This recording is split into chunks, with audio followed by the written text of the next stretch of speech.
always in our clubhouse getting high. Super fuckers! Everybody wishes we would die. Super fuckers! Here we come like a bomb. Everybody fucking run and hide. Cowabunga. Cowabunga, piece of dog shit. Man, I love being a shithead. Whoa, I mean, turtle. Man, I love being a turd hole. oh, let's do this. Hey, it's the Pizza Party Podcast. Who are you people? I'm drawing porn. I'm Nolan. I'm Frank Stallone from the hit movie Frank Stallone Strikes Back. Jim, introduce yourself. Jim. Oh, I thought I was waiting for the guest. Oh, Wait, do I go first? who's this other guy? Who is he? Here. Oh, sorry. No, sorry, Jim. You should go first. I mean, you're a regular okay. on this podcast. Okay. So go ahead. Yo, it's Jim. What's happening? It's Jim, everybody, and who's this guest that we have? Hey, everybody. It's me. I guess you know me on Tumblr as Rocket Syrup, but everybody just calls me Daddy for some reason. Yeah. Some call me Johnny. You can call me Daddy. What the fuck? We're not gonna have him on now. Good job. Oh. Some call me Johnny. Please be on the podcast. Yes, please. We invited you. Please Daddy, come on. please. Come on. I don't know why we tried doing that, but the next video is gonna be, what was the next video? Oh, it's top 5 pilots since I gotta go for Comic-Con.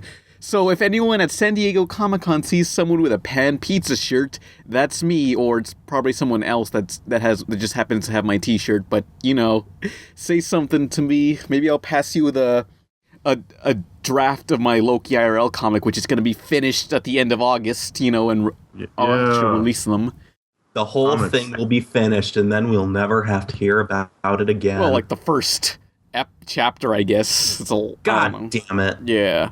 So, yeah. I hope your fans run up and just like screech, "Hey, can I be on the podcast?" And then you have to say yes. Yeah. Or it'll be awkward. Loki IRL, it's about a cartoon in real life, and real life is horrible, but you want to get into the news? No, not really. Oh. Yeah, I don't want to. Let's just end the podcast right here. Well, thanks for watching, everybody. I guess. Yeah. Sorry, everyone. Sorry. Goodbye. I'm Pan Pizza. Who are you people? I'm Ken. Yeah. I'm Jim. I'm Jim. Hey, no, I'm up? Jim. Hey, what's up? It's Jim. And today I'm to review Rent. I'm sorry. And subscribe if you would like to. When anyone else does an impression of me, it annoys me. But when you guys do it, it just makes me laugh. I don't know what it is. Everybody on 3 say and subscribe if you would like to. 1, 2, 3. And subscribe if you would like to. I don't know what. That makes me laugh, and it doesn't make any. I don't know why it does. I just think it's funny. Now let's get into the news. He was a boy, she was a girl. Can I make it any more obvious? Close. He was a skater boy, she said see you later boy.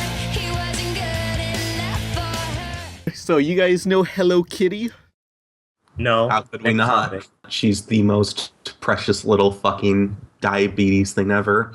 Well, they're gonna make a Hello Kitty movie, and the budget is ranging from $160 to $200 million. What? The Holy fuck? shit. Is that higher than Lego? That's like higher than Transformers. No, that's Transformers. That is Transformers. That's like 200, I think. What can you do with $200 million for a Hello Kitty movie? Is this coming out in Japan first, or is this America? I don't know, they just announced the movie by the... Well, it'll probably be, if it's $200 million, it's getting an international release. Yeah, it better, because, Yeah, I mean, like, Japan does really small budget stuff because they're not that big. Yeah. I mean, like, I don't know, Hello Kitty it's kind of feels tacky to me, because you just see it for so long and so many times, it's just, like, overexposed. Like, the fashion thing is not trendy anymore for those things, you know? I guess that's the kind of the thing we have to pay for now that the Lego movie did well, is that all these companies are like, well, we can make a movie out of our stupid thing, and people will see it. Yeah, like just because the Lego Movie was good, but I don't think they get that the Lego Movie was good because it kind of like criticizes the whole brand as much as it likes the brand, and I don't think most companies are gonna like Hello Kitty's not gonna be able to make a self-aware Hello Kitty movie. Yeah.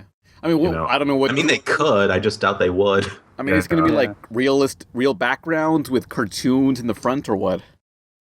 I don't know. I mean, do you know? Nope. They just announced, hey, we're going to spend this much money on a Hello Kitty movie, and we're going to use it all. I just feel like that's way too much. Like I wouldn't. You know, there was a thing this weekend. Magic Mike XXL came out, and it didn't open that well. But the thing about it is it costs like $18 million. So apparently everyone's saying like, you might say like it's a bigger bomb than Terminator Genesis, but it's actually not. It's pretty much made its budget back because it costs nothing. And like when you're going to put a movie at that level, it has to be something like Avengers 2 or something where you know you're going to get it back. But if you're going to, Hello Kitty should not be even more than 100. That's such a mistake. I don't know what they're gonna do, but I want to believe this is like some sort of scam. Like they're gonna make a really cheap ass movie and spend the rest on like Blow or DeLorean or something. Uwe Bolls. Uwe Boll, no, Uwe Boll wouldn't. Yeah, he would. Well, he left because he made that video. He's like, I'm not going to make movies or some Avengers stupid bullshit or something. Fuck you, I'm done. Uwe We're going Boll. to work with Gini Tartakovsky now. Uwe Boll is actually like some genius scam artist. Like, okay, for those who don't know, Uwe Boll was this horrible movie director. He made like Blood Rain, Far Cry, and all Alone these in the Dark. Alone in the Dark. And now Kickstarter failed too. And basically my message is fuck yourself, because that is so fucking absurd what retarded amateur idiots collecting money on that absurd websites, you know? It looks like nobody gives a shit about Rampage 3, so maybe I shouldn't do it then. I have enough money to play golf till I'm dead. And I was willing to do all of this as the campaigns to make any money. I want to do Rampage 3 because it is an important movie, but it looks like you're easier giving $600,000 if you make a movie about some retarded wizard in the forest, or for another whatever Marvel Avengers bullshit dirt. So goodbye and goodbye Hollywood. Has anyone seen any of his movies? I actually haven't. I have.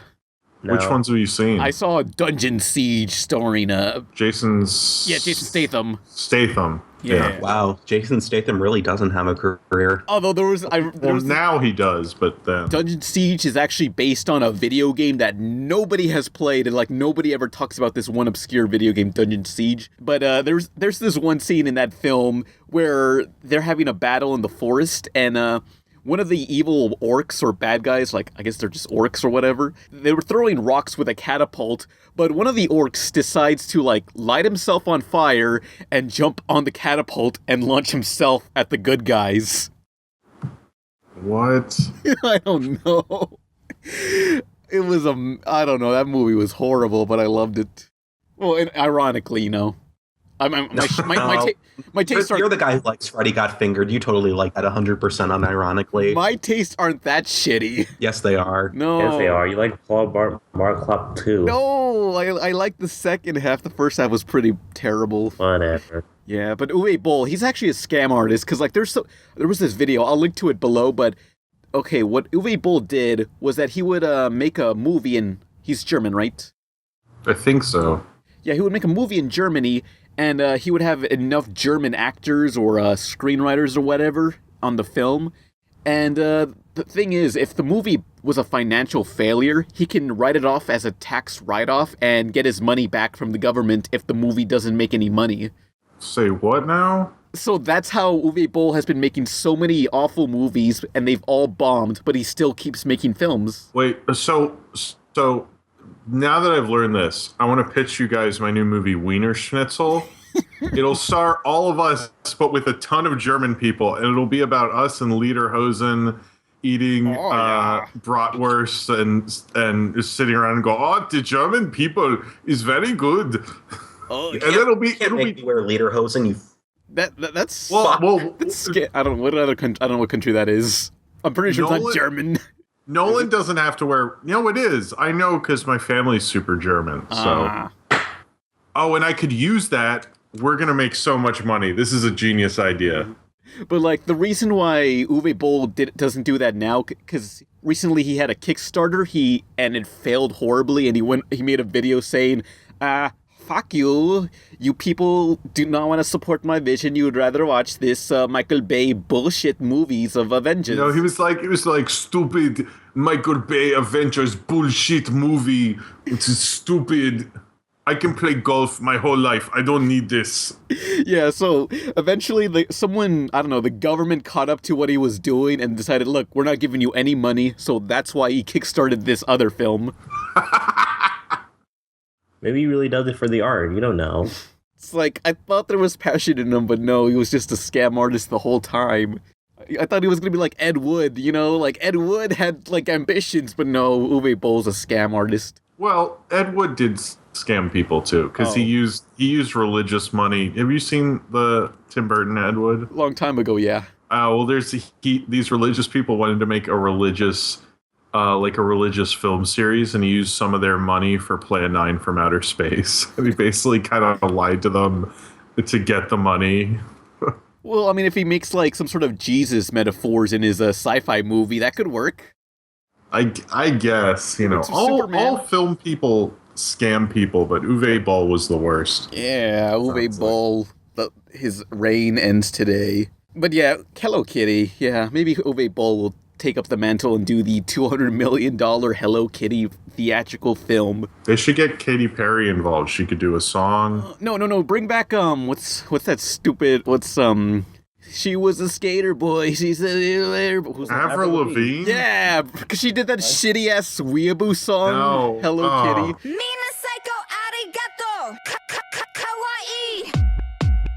Oh, God. What's You the know matter, she- Jim? You don't like Avril Lavigne?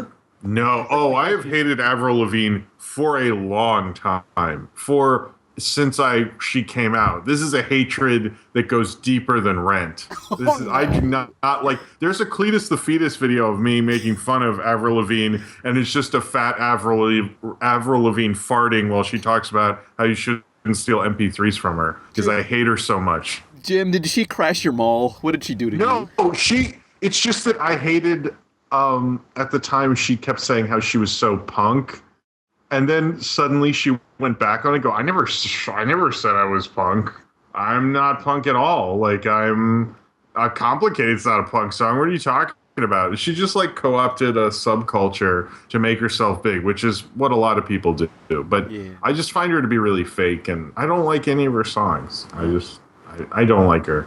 I like her in terms of like a product of the 2000s. Oh, that was like, I just, Yeah. Jim is She's so the worst. thoroughly disgusted with Avril Lavigne. Tune in. I just, Everybody, and please she's send them a married. message She's with married. Their favorite Avril Lavigne song. No, don't.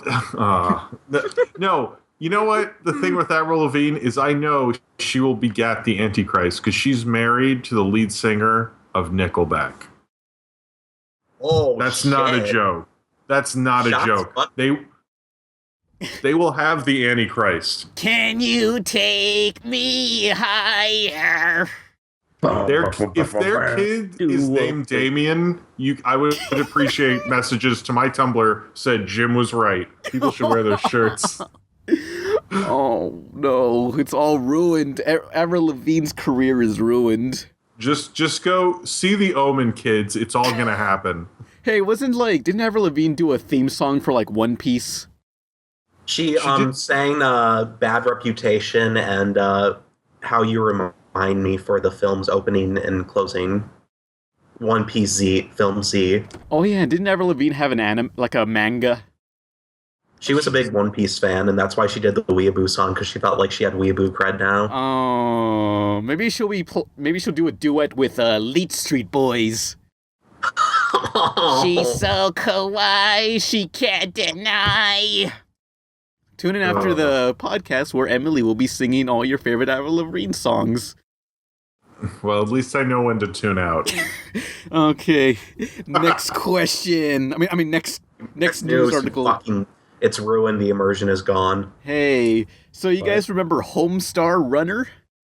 No. Yes. Okay, well, Oh, wait a minute. Who Yeah, watches I did. that shit? I No, no, don't. no, no, no, no, no, no, no. The ugly one, Tina.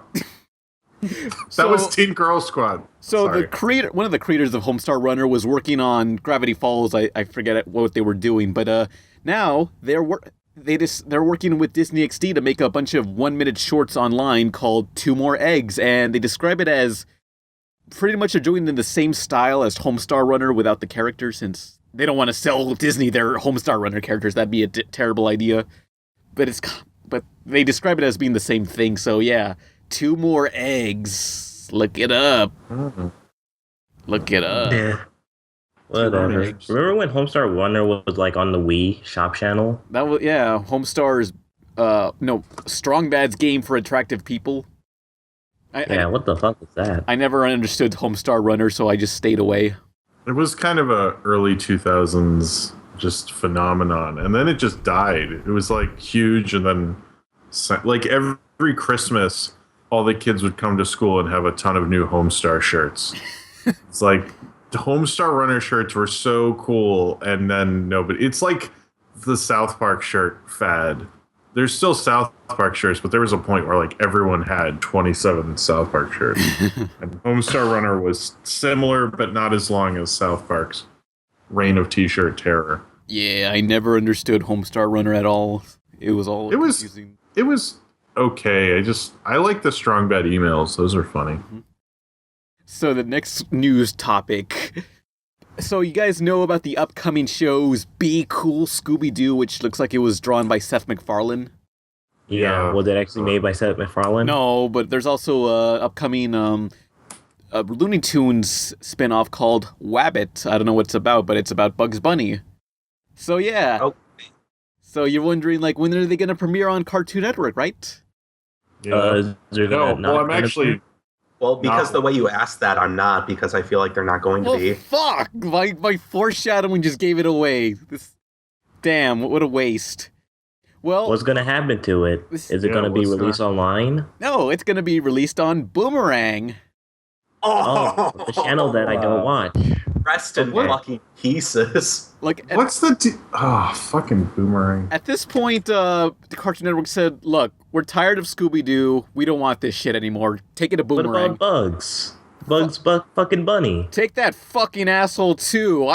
Bring back... We need Lunatics Unleashed back. I'm You can make extreme. fiction online. I'm edgy and I kick ass and I'm from the future and I got martial arts and eye lasers and shit. Does Bugs Bunny have any of that shit? I don't think so, motherfucker. Yeah, Lunatics Unleashed. Truly. I wish That was Boomerang was. They'd launched a channel that was just older cartoons. I'm kind of annoyed at what happened to Boomerang. It used to be a lot cooler. Like they would just play random old Thanksgiving specials from the 70s. But I guess that doesn't get you good ratings. But I still kind of it's sad that there's not an older cartoon channel anymore. Yeah, Boomerang started out as just like, Cartoon Network in general started out as just airing like old Hanna-Barbera shows, like Flintstones and whatever. And then Were they used to do Remember June Bugs? I miss that. yeah, a month of Looney Tunes. Or just a month of Bugs. Like it was awesome. Yeah, so Cartoon Network started out as like showing old shows, but then they got their own TV shows like Dexter and whatever. So, but they decided, hey, let's make Boomerang, which shows classic cartoons from the 60s and whatever. But recently, it's just been nothing but like, hey, here's reruns of Amazing World of Gumball and Teen Titans Go for some reason. Why? Why did they do that? Tell me It's- right now. It's now just become Cartoon Network Part 2. That's all it is now. Yeah. Are they pretty much trying to make it into like a Nicktoons network, a Cartoon Network now? Pretty much, yeah.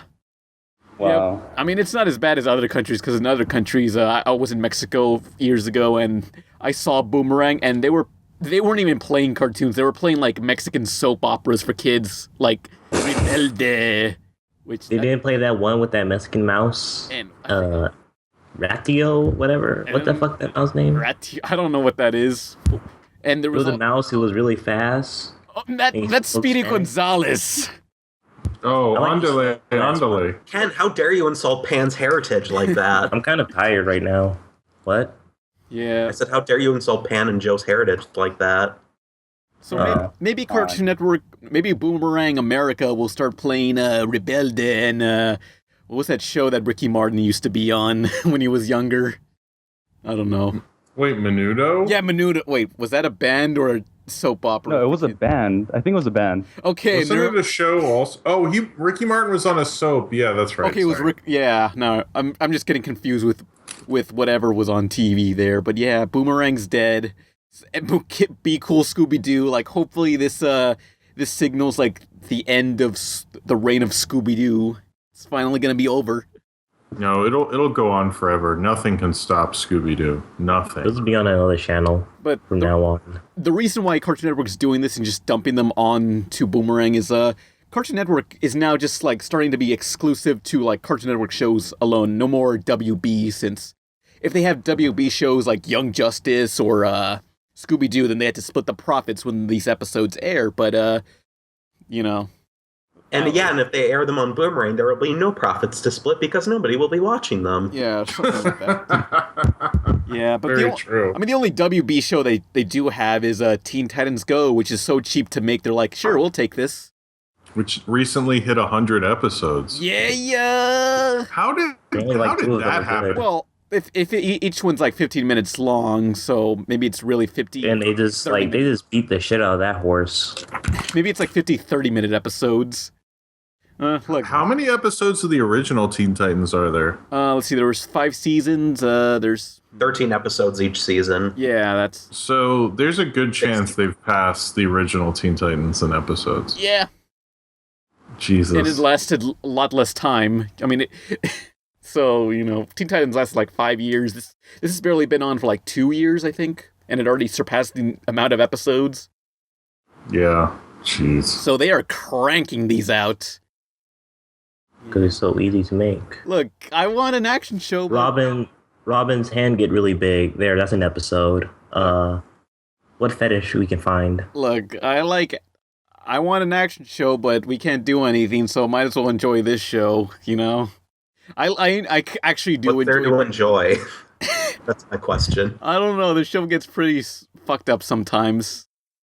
Huh? Oh yeah, Pan really likes just like fucking himself up. It's a guilty pleasure, but look, I'm tired of all these nerds online saying, I'm fucking tired of this Teen Titans show. I'm gonna make a 20-minute video online saying, look, let me tell you why this is awful.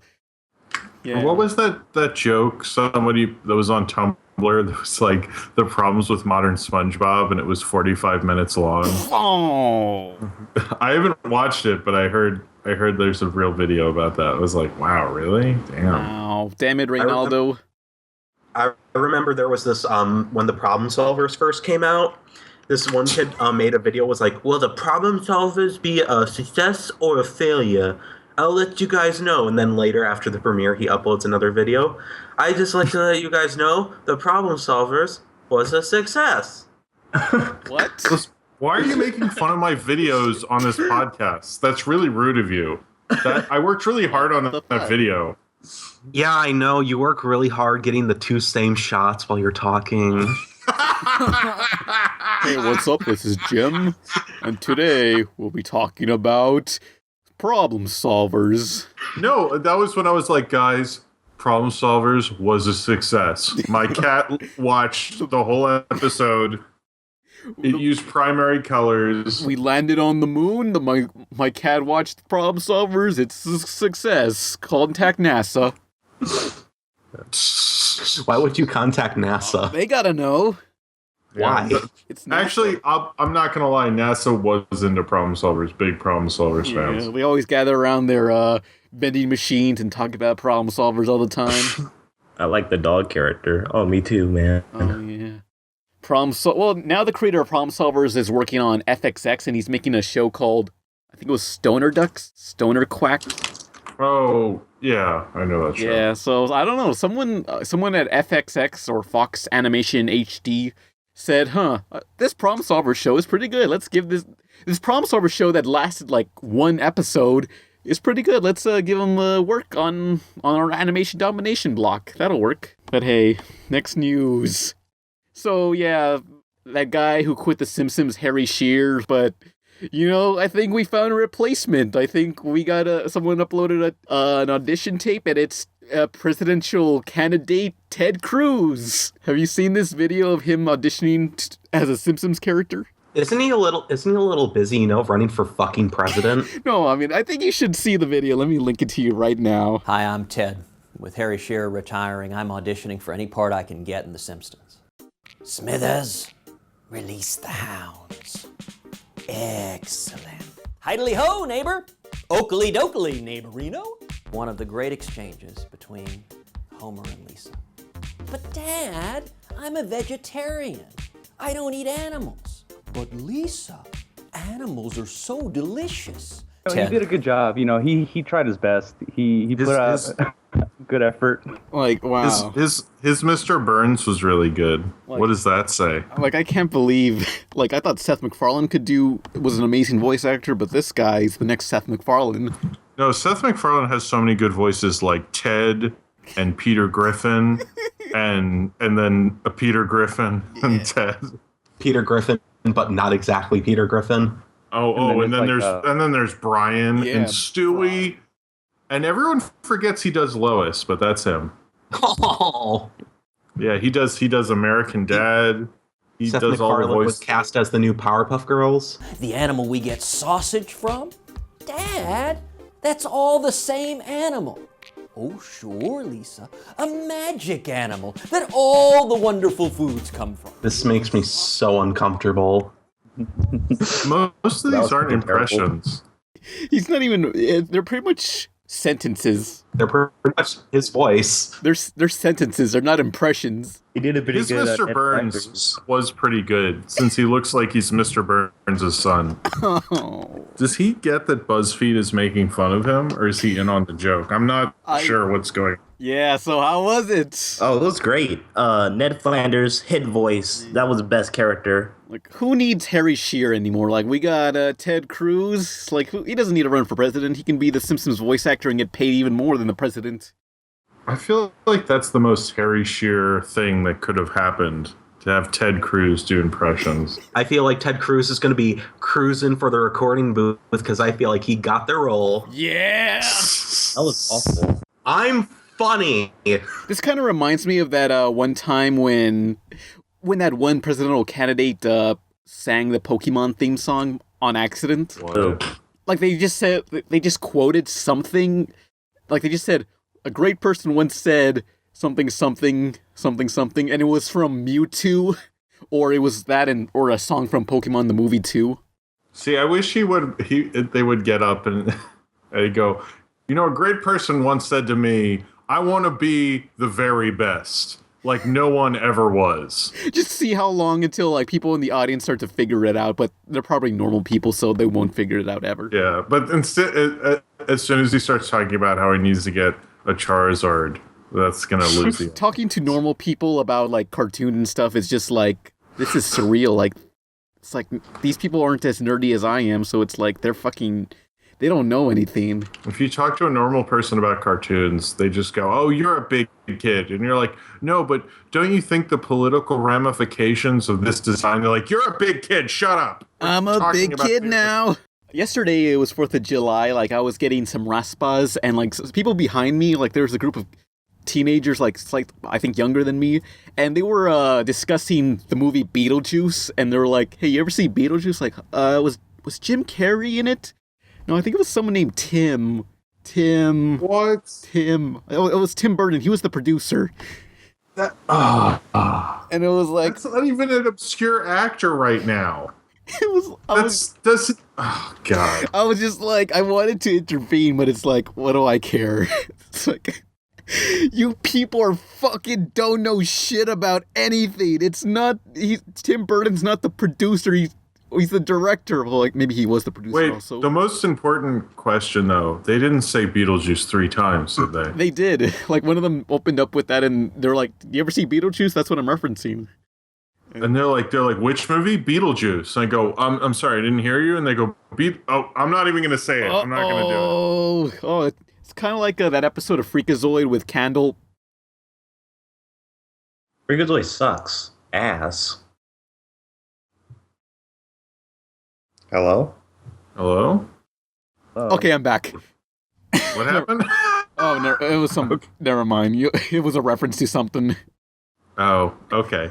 No, but there was a joke in Community where throughout the season, when someone said Beetlejuice 3 times, Beetlejuice would walk by in the background. Oh yeah, but they said it 3 times on like 3 separate occasions, and it was just a build up to that one little background detail. Yeah, it's a good gag. Talking about movies is really sad to me. No, or when they talk about something, they're like, "Oh, that shit was boring. Oh, Didn't like that." it's a real shame that not everyone can be nerdy like us. There wasn't even a gun. Oh, It's Or when I hear people complain about Fury Road, that like, I was like, that's like the Jim alert that like, oh, you're stupid. I get it. Oh, this reminds me. Like, there was this really awful video. It was about, like, CG's ruining everything, and 90s is the peak of, peak of special effects, and, I don't know, it was this video, and this guy's argument, like, he showed, like, the Incredible Hulk 2003 and the 2008 Hulk movie, and he put a photo of those two side by side and say, which one's more appealing to you? Well, it's the 2003 Hulk, because you see, the Hulk is more simplified, and the backgrounds aren't CG, so it's more appealing.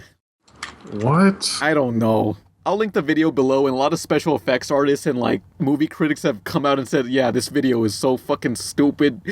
But it actually got a lot of media attention by normies, I assume. Oh, wow. Now I feel terrible for using the word normies unironically, but like normal people who aren't like fucking nerds like us. wait a minute. Didn't Normies come from the Garbage Pail Kids movie? Is that where it came from? I think so. They're called normal people.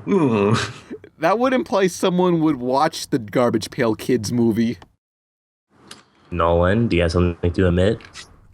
I saw the Nostalgia Critic review, which is... Oh, you're fired. I mean, I watched the Garbage Pail Kids, like, I watched the movie and it was like, wow, this is horrifying. These masks are terrible.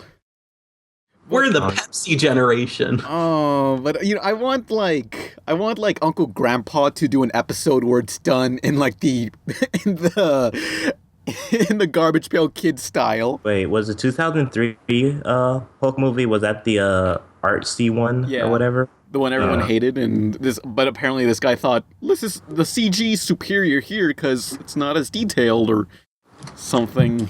People always try to act like that one's like so much deeper, and I'm like, I don't know. There's not a good Hulk movie. Let's just. It's a green monster that smashes things. This is not art. How did they screw up making a Hulk movie? It's like, how did they screw up making a Punisher movie? But they did it.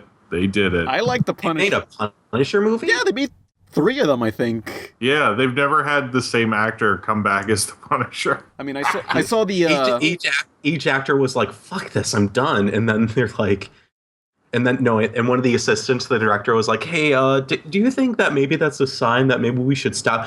We need to recast the next Punisher." Oh, okay. Hey, they can't get Dolph Lundgren back after like 50 years.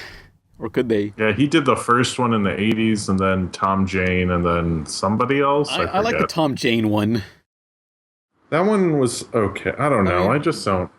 Not into them. I mean, it was pretty much, revenge fantasy, stupid 80s action film made in the early 2000s, so I like that one. It was satisfying. Jim, you gotta rewatch all the Punisher movies and make a review of them all.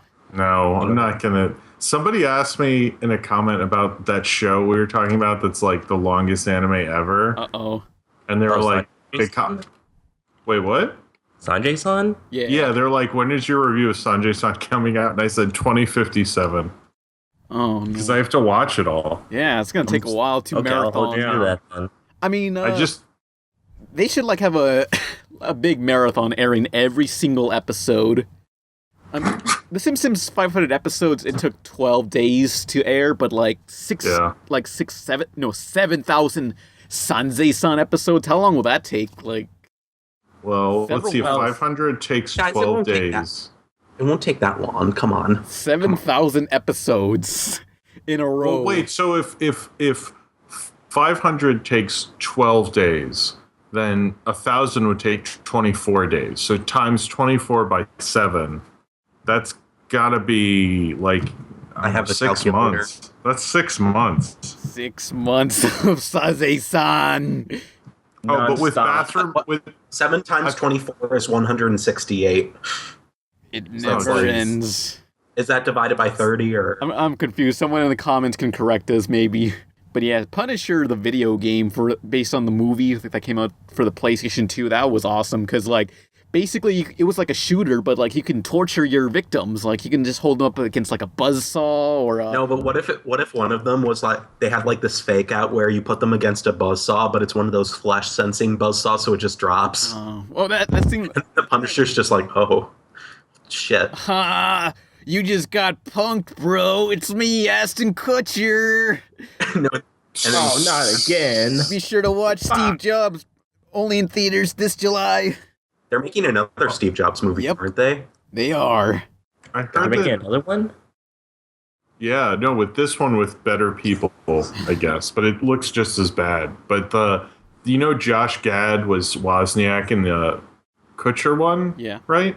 I don't know. He I think he was, but I heard he wanted to be in the new one, and they wouldn't let him because they're like, we don't want an association with. He wanted to play the same role as before, Oh. like, and they were like, no, we don't want to be associated with that fucking stupid Ashton Kutcher movie. So That'd be like, they wouldn't even hear his audition. They're like so Oh. against it. I think that's what. Now I'm like.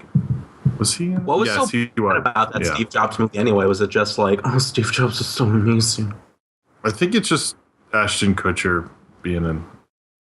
I think Kutcher being the worst possible. Well, he does that. He thinks he's like a good actor, which is his biggest flaw.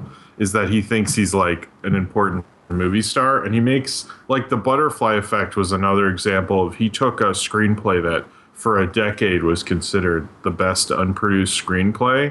And he's like, well, I'm a movie star now. I want to make that movie. And no, The Butterfly Effect isn't that good, So Yeah, it was a mistake, but hey, he did Dude, Where's My Car? And now he's on 2.5 Men, so, he's making it. Oh, wait, is Wasn't that show ending? over? That show's still going on. No, it ended. don't even It was know. like a really equally shitty ending that fits the show. It's Oh. worth looking How up. does it end? Let's try to make it ending worse than How I Met Your Mother's. That'll It ends. That one was okay. I didn't mind that so much. Actually, the end for 2.5 Men is Charlie Sheen's character is about to knock on the door, and just as he's about to knock, a piano falls on his head, and then you pull back and you see the writer of the show, and he looks back and he says "winning," and then a fucking piano falls on his head, and then it's just over. What? Wait, is that real? What? Are That's you really fucking the ending. with us? That I sounds swear to like- God, yeah. that's literally the ending to 2.5 Men. No fucking way. I don't. I thought buy Charlotte that. would get an STD or something. This is. I'm gonna look it up. It's real. Wait, There's no fucking way that's a legit ending. I thought the It was end was that that shitty. it's snowing and they pan out and it's this kid with a snow globe in a mental institution. and then he says, Rosebud. the, Saint. Yeah. That was the inspiration for like a billion like coma theories or it was all in a kid's mind theories. Saint Elsewhere. St. Elsewhere did that. That was their big ending. Like, was there any hint to that? Like, was it just like some random thing that they just did, or what happened? It was kind of, I don't think there was a hint to it. It's kind of notorious for being the biggest like fuck you to the fans. Wait, is this the real ending? Yeah, that's the ending. You better not bullshit us. I swear to God, that's the ending. Well, this isn't real, is it? That's literally the ending they aired on TV. What? What? You know what? I wish this gag with the pianos had kept going. Because Chuck Lorre took that Charlie Sheen thing really personally. I can't. What the hell? That was real? Well, at this point, they're like, we don't care. Just do whatever. This is the society we live in. Thanks a lot, Obama. Wow. Well, Jim is fucking pissed. that happened. I just blame Obama for everything. It just doesn't even matter. It's like, ow, I stubbed my toe. Thanks a lot, Obama. Oh, I can't believe that happened. That was real. Guest appearance, John Stamos. Oh, was he Charlie Sheen? I guess. I like that they couldn't get just a simple stand-in. They're like, let's get a good stand-in. Let's get a celebrity stand-in. Are you insinuating John Stamos is good? Okay, that's fair. Wait, That's a fair hold on. point. Wait. Chuck Lorre Productions, number 491. I know a lot of you might be disappointed that you didn't get to see Charlie Sheen in tonight's finale. For the record, he was offered a role. Our idea was to have him walk up to the front door in the last scene, ring the doorbell, then turn, look directly into the camera, and go off on a maniacal rant about the dangers of drug abuse. He would then explain that these dangers only applied to average people, that he was far from average. He was a ninja warrior from Mars. He was invincible. And then we would drop a piano on him. We thought it was funny. He didn't. Instead, he wanted to write a heartwarming scene that would set up his return to primetime TV in a new sitcom called The Harper, starring him and John Cryer. We thought that was funny, too. Ouch. That's at the end of the video. What the fuck? Oh, because Chuck Lorre did these, what they're called vanity cards, and it's really just supposed to be your production company's name, but he would like write op-ed things in them, and so people would pause them and then post what they said on the internet. I don't know. Like, he was known for that. It's Chuck Lorre's like a whole thing, you know. I actually have a Chuck Lorre thing about, well, I'll wait till we get to the topic. Yeah. So, let's get into the topic. Teenage Mutant Ninja Turtles. Teenage Mutant Ninja Turtles. Teenage Mutant Ninja Turtles. Heroes in a half shell. Turtle power. Okay, now that we're at the topic, do you know what Chuck Lorre did for Ninja Turtles? What did he do? This isn't a joke. You can look this up. Chuck Lorre, the guy we just watched in that video, wrote the theme song to Teenage Mutant Ninja Turtles. The original? Yes, I'm not joking. That's how he got his start in the TV industry. Explain who Chuck Lorre is, besides that. See, Satan put a omen before that the Antichrist would be born. No, sorry, that was, I'll stop with the omen joke. Boo! Sorry. No, Chuck Lorre is the maniacal producer who produced not only 2.5 Men, but also produced Big Bang Theory and I think Mike and Molly. He makes everything. He makes half of CBS basically. Wow. Yeah, but Thanks, Chuck Lorre, you piece of fucking trash. our topic is Teenage Mutant Ninja Turtles, the 80s one. Yeah. So how many of you grew up watching Ninja Turtles? I didn't. A lot. I didn't. Oh, I watched the the 4Kids. reruns of it. 4Kids version. Well, that's still a good version, but still, that's not the original.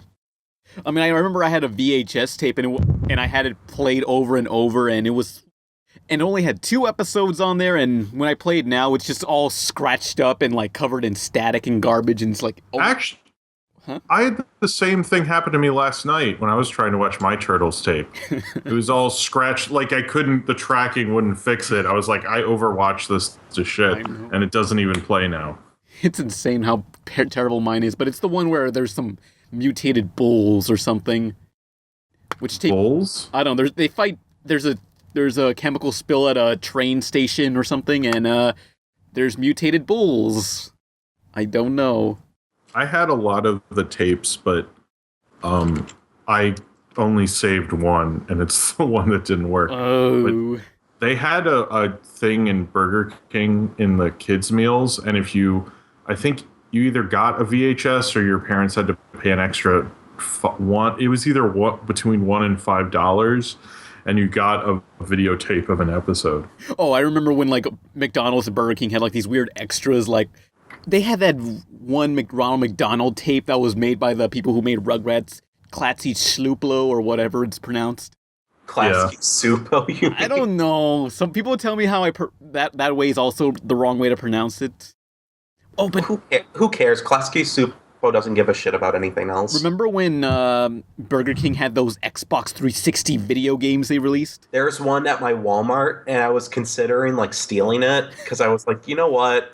It's in a Walmart pre-owned bin. I don't think anybody's gonna care. You want But to go to jail for stealing the Burger King video game at Walmart? They're never gonna find out. You're gonna get caught, and you're gonna have to explain how you got arrested at the prison. Maybe the guy who runs security listens to this podcast and he's just waiting for Nolan. I Like, didn't I'm gonna actually get him. steal it. I was just contemplating it. He's gonna watch that pre-owned and goes, Nolan is in the building. I repeat, Nolan is in the building. I placed the Burger King pre-owned thing in prime view, so he's gonna get it. And they're like everyone just hides so we can get him. We need I some- wanted to get what? We need some extra security at the bargain bin. We're watching him. Oh, he's made a beeline. They're just gonna put a bunch of like soda cans on the floor of the bargain bin, so they'll hear anyone trying to walk through it. They're like, put the Rent DVDs that we hid that one time he was trying to find Rent here. Fuck you. Distract them with Rent. You piece of shit. No, I found like 50 million Blindside DVDs. Was that your doing too? You know what? They didn't text me about that, but I wish that was my doing. I mean, they need to put like just a Rent DVD under like a box with a stick. You know, one of those things where you pull the stick away and the box falls on top of the person. They'll finally catch Get you. out. I can't see. Ah. Oh, piece of candy. Nolan, can I be on the podcast? That's how he'll get you. Is like he'll like put you in the room and go, now I could call the authorities, or I could be on the Pizza Party podcast. I'm a funny guy. Everyone's security says Larry tells the best jokes. Please let And me I go, on. I wrote the script to block cop. Wait, Well, what's Whatever. Fuck What's that movie. is the topic? What's the topic? I bet it's funny. Sanjay-san. Never mind. No. You're just going to jail. Oh man. Oh, damn it. Rats. Yeah, Burger King games. Like I think like Halo 3. No, I think Burger King was the best game on Xbox 360. Like you got You mean Sneak Kings? Snake King. It was like Metal Gear. You know, like Hideo Kojima worked on that, and it was just in like even he just gave it a stamp of approval, thinking, yeah, this truly is the sequel to Metal Gear 3. This is almost as good. Well, this is better than Metal Gear Solid 5. I can't eat this. I quit, Konami. And there was big bumping. It was like it was bumper cars with Burger King characters, and then there was a Pocket Bike Racer. It was a racing game with pocket bikes. You know what pocket bikes are? No. Oh, is this those Bikes things you put in your you- pocket? You played with your fingers with and stuff? No, they're like That's tech dudes, uncultured swine. they're like fully functional motorcycles, but they're really small. I guess they're for like little kids or something, but grown people use them sometimes. Well, I think I remember they used them once, and that fad quickly died out. Did people use pocket bikes? Hang on. Oh, they still sell them at Toys R Us. I think they were for little kids, but grown people used them. As ironic things. I don't know. Yeah. But yeah, Oh, I remember this. Ninja Turtle VHS tapes, yeah. So I had so many of the and I knew so many people that when I was rewatching or looking at the episode guide for the second season, I think I knew people. I'd seen the whole second season on VHS just through individual tapes because so many people wanted that. It was so big then. yeah, I mean, like it lasted like what 10 years of TV. It lasted from, I mean, to give you this scope, it was like from before the first movie came out It started on till 86. 96. Yeah, well, it was like the end of like 87, I thought. Is it 86 or 87? Well, the history. Joe, you wanted to discuss the history of how the Ninja Turtle started as a comic? No. So, yeah, it started out in the 80s from the two people, Kevin Eastman and Peter Laird.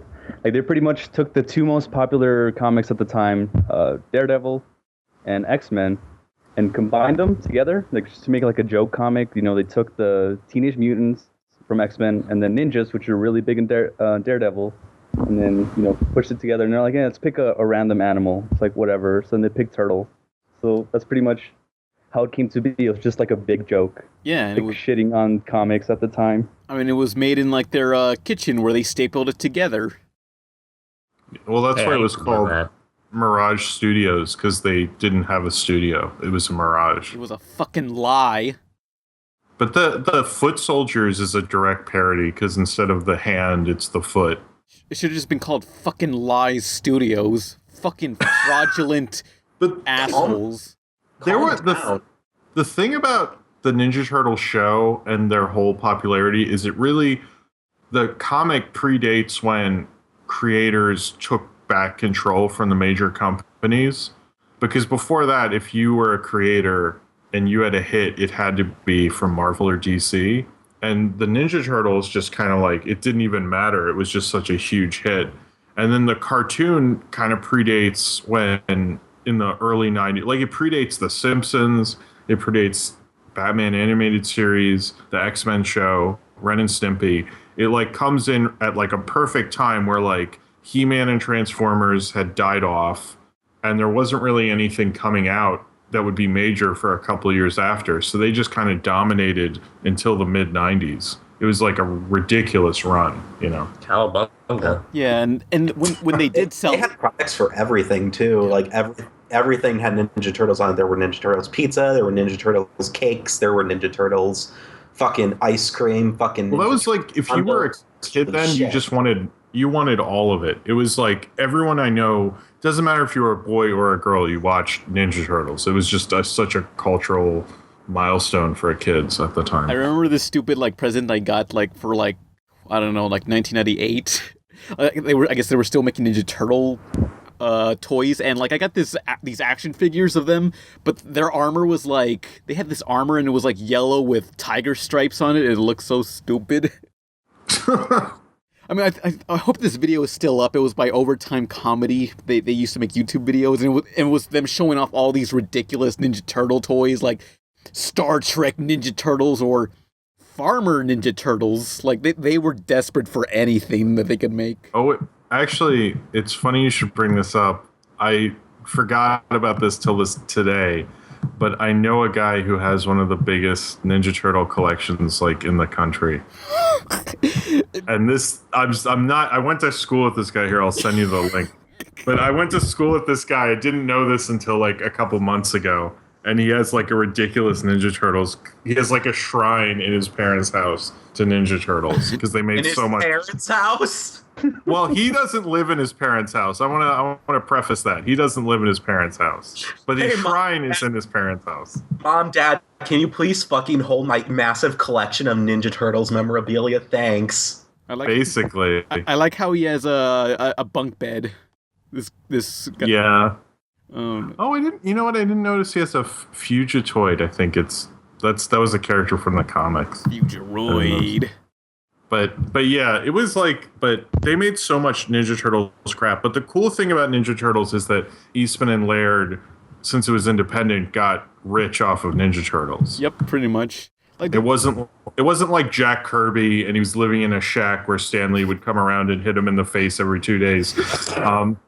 Which is what he did. Everyone knows that. No one wants to talk about it. Jack Kirby lived in a shack and Stanley's like, I'll pay your rent, kid. And Jack Kirby's like, oh, thank you. I could really use it. Go, but I get to hit you in the fucking face every 2 days. he gets a piece. Because I hate you. He gets Stanley would always get a piece of salami and just smack him right in the face, and he would get the grease all over his face, and then he gets zits like days later and stuff. And he goes, oh, you got zits. Here's some more, you bitch. You fucking It's nerd. clobbering time. Remember when you came up with that, but I said I came up with it? Yeah, life's rough. See you in 2 days. Yeah, Stanley would always just like hide in like his refrigerator, and like whenever he opens the refrigerator, he would just strike right there. Sometimes he'd be in the cupboards or like under the toilet seat and just like right there like a ninja, just ready to kill him. No, ready to smack him with the salami. Cowabunga. Smack. He's like, Excelsior, and he just smacks him straight in the face. Excelsior! Excelsior! He slams his face so hard in the desk, he cuts it open, and then he just throws it on the ground. Excelsior! And then he tosses him like a Spider-Man rag, and he goes, "Clean yourself up." Go back to DC, asshole. They have, but they actually fought. Eastman and Laird tried to fight for Jack Kirby to get more money from Marvel, but it didn't work. Oh. But they did fight for that But they were like before Image Comics happened. Eastman and Laird were like these huge millionaires off. It was like right before the comics boom of the early 90s. They were like the first kind of comic millionaires. I think Eastman bought Heavy Metal Magazine even, which is pretty insane. I mean, he bought an issue. I didn't mean, no, I'm joking. I just imagine them living in their mansion that's just painted green, and they're just smoking like Cuban cigars, but like the head of the cigar is just like a Ninja Turtle head. Bodacious. Yeah, we made Ninja Turtles. We're the greatest. I mean, they made a parody comic, and then it became the cartoon, and then it just like snowballed into this. The cartoon's really what made it a huge thing, because the comic is really dark. I mean, I don't think they could have made. Oh yeah. The comic, they didn't even have different color bandanas until they made the cartoon. That was made up for the cartoon show. Yeah, because if you see the early art for like even the video game, the first NES game, they all have just red bandanas, and yeah. You know, I'm really surprised we don't see more like Ninja Turtle OCs. Like, where's the the yellow Ninja Turtle with like? Do you remember the gun? emo Ninja Turtle? The emo Ninja Turtle. The female Ninja Turtle. Oh no, that's the Venus de Milo. Yeah, Venus de Milo. Yeah, and it was like for the Next Mutation The show. live action one where they have these costumes and they're not as good as the movie. Oh. Yeah. Why didn't they call her like? Why would she be Venus de Milo? They should have stuck with artists. She could have been Frida Kahlo or something. I don't know. That's not a Renaissance painter, but yeah, that could have worked. Oh yeah. Well, yeah. I'm but, I'm taking that OC. It's my idea now. I'm Frida the Ninja Turtle. And she can be like the Spanish lady Ninja Yeah. Turtle. She, Oh. Yeah. And other differences from like the comic and the show, like the comics were so much more violent. Like, yeah, they had the foot soldiers weren't like robots like in the cartoon; they were real people. Obviously. So like in the comic, they'd just be killing foot soldiers left and right. I mean, I guess the comic book version of everything is a lot more violent than the cartoon they made after. Not as extreme, because Ninja Turtles, when it started, didn't have to have a comics code because it's independent. Oh yeah. And Marvel, like X-Men or when X-Men or Spider-Man would happen, they tone it down, but they didn't have to tone it down as much, Mm-hmm. So. Yeah. But it was like, I mean, that show was. I remember having all the figures, and even when we'd have pizza for dinner, I'd bring down all my Ninja Turtle action figures to have pizza dinner with everyone, just because I was like, what, the Ninja Turtles like pizza, so Yeah. Party dude. Oh yeah. Their pizza love though is a little it can get a little gross. Like, they make pizza look good, but sometimes they're just like, we're gonna have ice cream on a pizza. Oh dude, fuck. Bodacious. Let's have cereal on a pizza. Cowabunga. Like, I'm waiting for like Mikey just to like just get tired and he becomes Slurms McKenzie, where it's like I don't care anymore. I've had enough of partying. I'm so tired. Well, So yeah. But the show had 3 seasons before the movie happened. Yeah. So it was like pretty omnipresent at that point. Yeah, I mean, pretty much everyone knew it by the TV show. Like, was Ninja Turtles popular when it was a comic? Like, was it really that popular? It was, but it didn't. I mean, I was like really little, so I don't remember the comic before the show. But it was popular, but it didn't like really take off until the show. But the thing is, they were making toys when if you look at the old issues, they were making toys like by the 3rd or 4th issue, and then Playco, I think they made the toys, and they said you have to lighten the comic up or make a cartoon show. So basically, like, the merchandising was dependent on the show happening. It was like it was all tied together. And so when the show happened, they lightened it up. And then they made an Archie comic that was more like the show and continued on with their own thing. So they were just a bunch of fucking sellouts. I mean, Yeah. I don't think they sold out. I think they bought in. Because they still like continue to make comics the way they want to make comics. They just let everyone have the Ninja Turtles they want. While they are like, but we'll be over here making the shit we want to do. Yeah, didn't they sign up for a contract or something saying that, hey, if we if you have we have a cartoon, we have to make a comic also, but the comic's in our own vision. Yeah, the deal with the Ninja Turtle, when Eastman and Laird sold it to Nickelodeon in the past 5 or 6 years or something, and part of the contract's deal was they're allowed to make 13 issues every year, and they get to have creative control over it. So, like, I like that they made, I think they made like 100 million each or something, like a ridiculous amount. But part of the deal was still like, we get to make comics the way we want. You can make your dumb movie or whatever, but like in the show, I don't watch the new show, but they still get to do their own thing, which is cool. I mean, you know, they kind of won in a way, but they kind of sold out but didn't. Yeah. You know? But didn't Mirage sell all the rights to the Turtles to Nickelodeon? No, they did, but they sold all the rights, but they still get control of the comic. But they got paid. The two who created it did get paid, but they still have. I think one of them has a position working on, like, as an advisor. I think they're both advisors, and they get a salary. So they are more than okay. It's not, you know, they are probably the comics creators that made out better than anybody. You know. Well, that's good, unless they're scumbags. But they probably don't seem like they that. didn't really make anything after, but they have like tried to support independent comics, and they've used their money for. I don't know. I've never met them or anything, but even heard an interview with them. But to my understanding, they support independent comics and have fought for creative rights and stuff. So. Shell shock. Yeah. But watch the first 5 episodes. It's like the first season is only 5 episodes, and it's like an origin story of how the cartoon happened and how they got all their technology in the turtle van and stuff. Yeah. Those are really well animated. It's like they actually gave more of a shit. Well, What? not that well animated, because I recall compared to the other seasons. Yeah. Compared to season 2, it's like there are some really cool shots in it. Yeah, I mean, there's several scenes in the series where the colorist would screw up and like he would draw like 2 Donatellos or something. Yeah, I noticed that, like, someone would be talking, or like, I thought that was Michelangelo. What's going Like on? the voices switch sometimes. Like it sometimes gets confusing to have characters that look almost the same besides their color. Yeah, well, you know, they actually recorded them all together. Like, they didn't do the usual animation thing where they record a line. They just record each line individually. They actually recorded all their lines as a group. Yes, because that's how typical a lot of American shows do now. Because I think before it was just like individually. Yeah, I mean, at the time, no show did that. It's kind of interesting. But that's why sometimes a voice actor will suddenly change on an episode, because if you couldn't make the cast recording, they would just replace you. Oh. But then you could come back later, and it was just like, yeah, you could come back like the next step. You'd be gone for 1 episode. It was weird. Aren't they just like stand-ins? Like they will just like record the other guy when he can. So no, they would just have a stand-in for the episode a lot of the time. That's why, like, because you know who played the Shredder, right? Yeah, the guy, the dad from Fresh Prince. Yeah, like he was.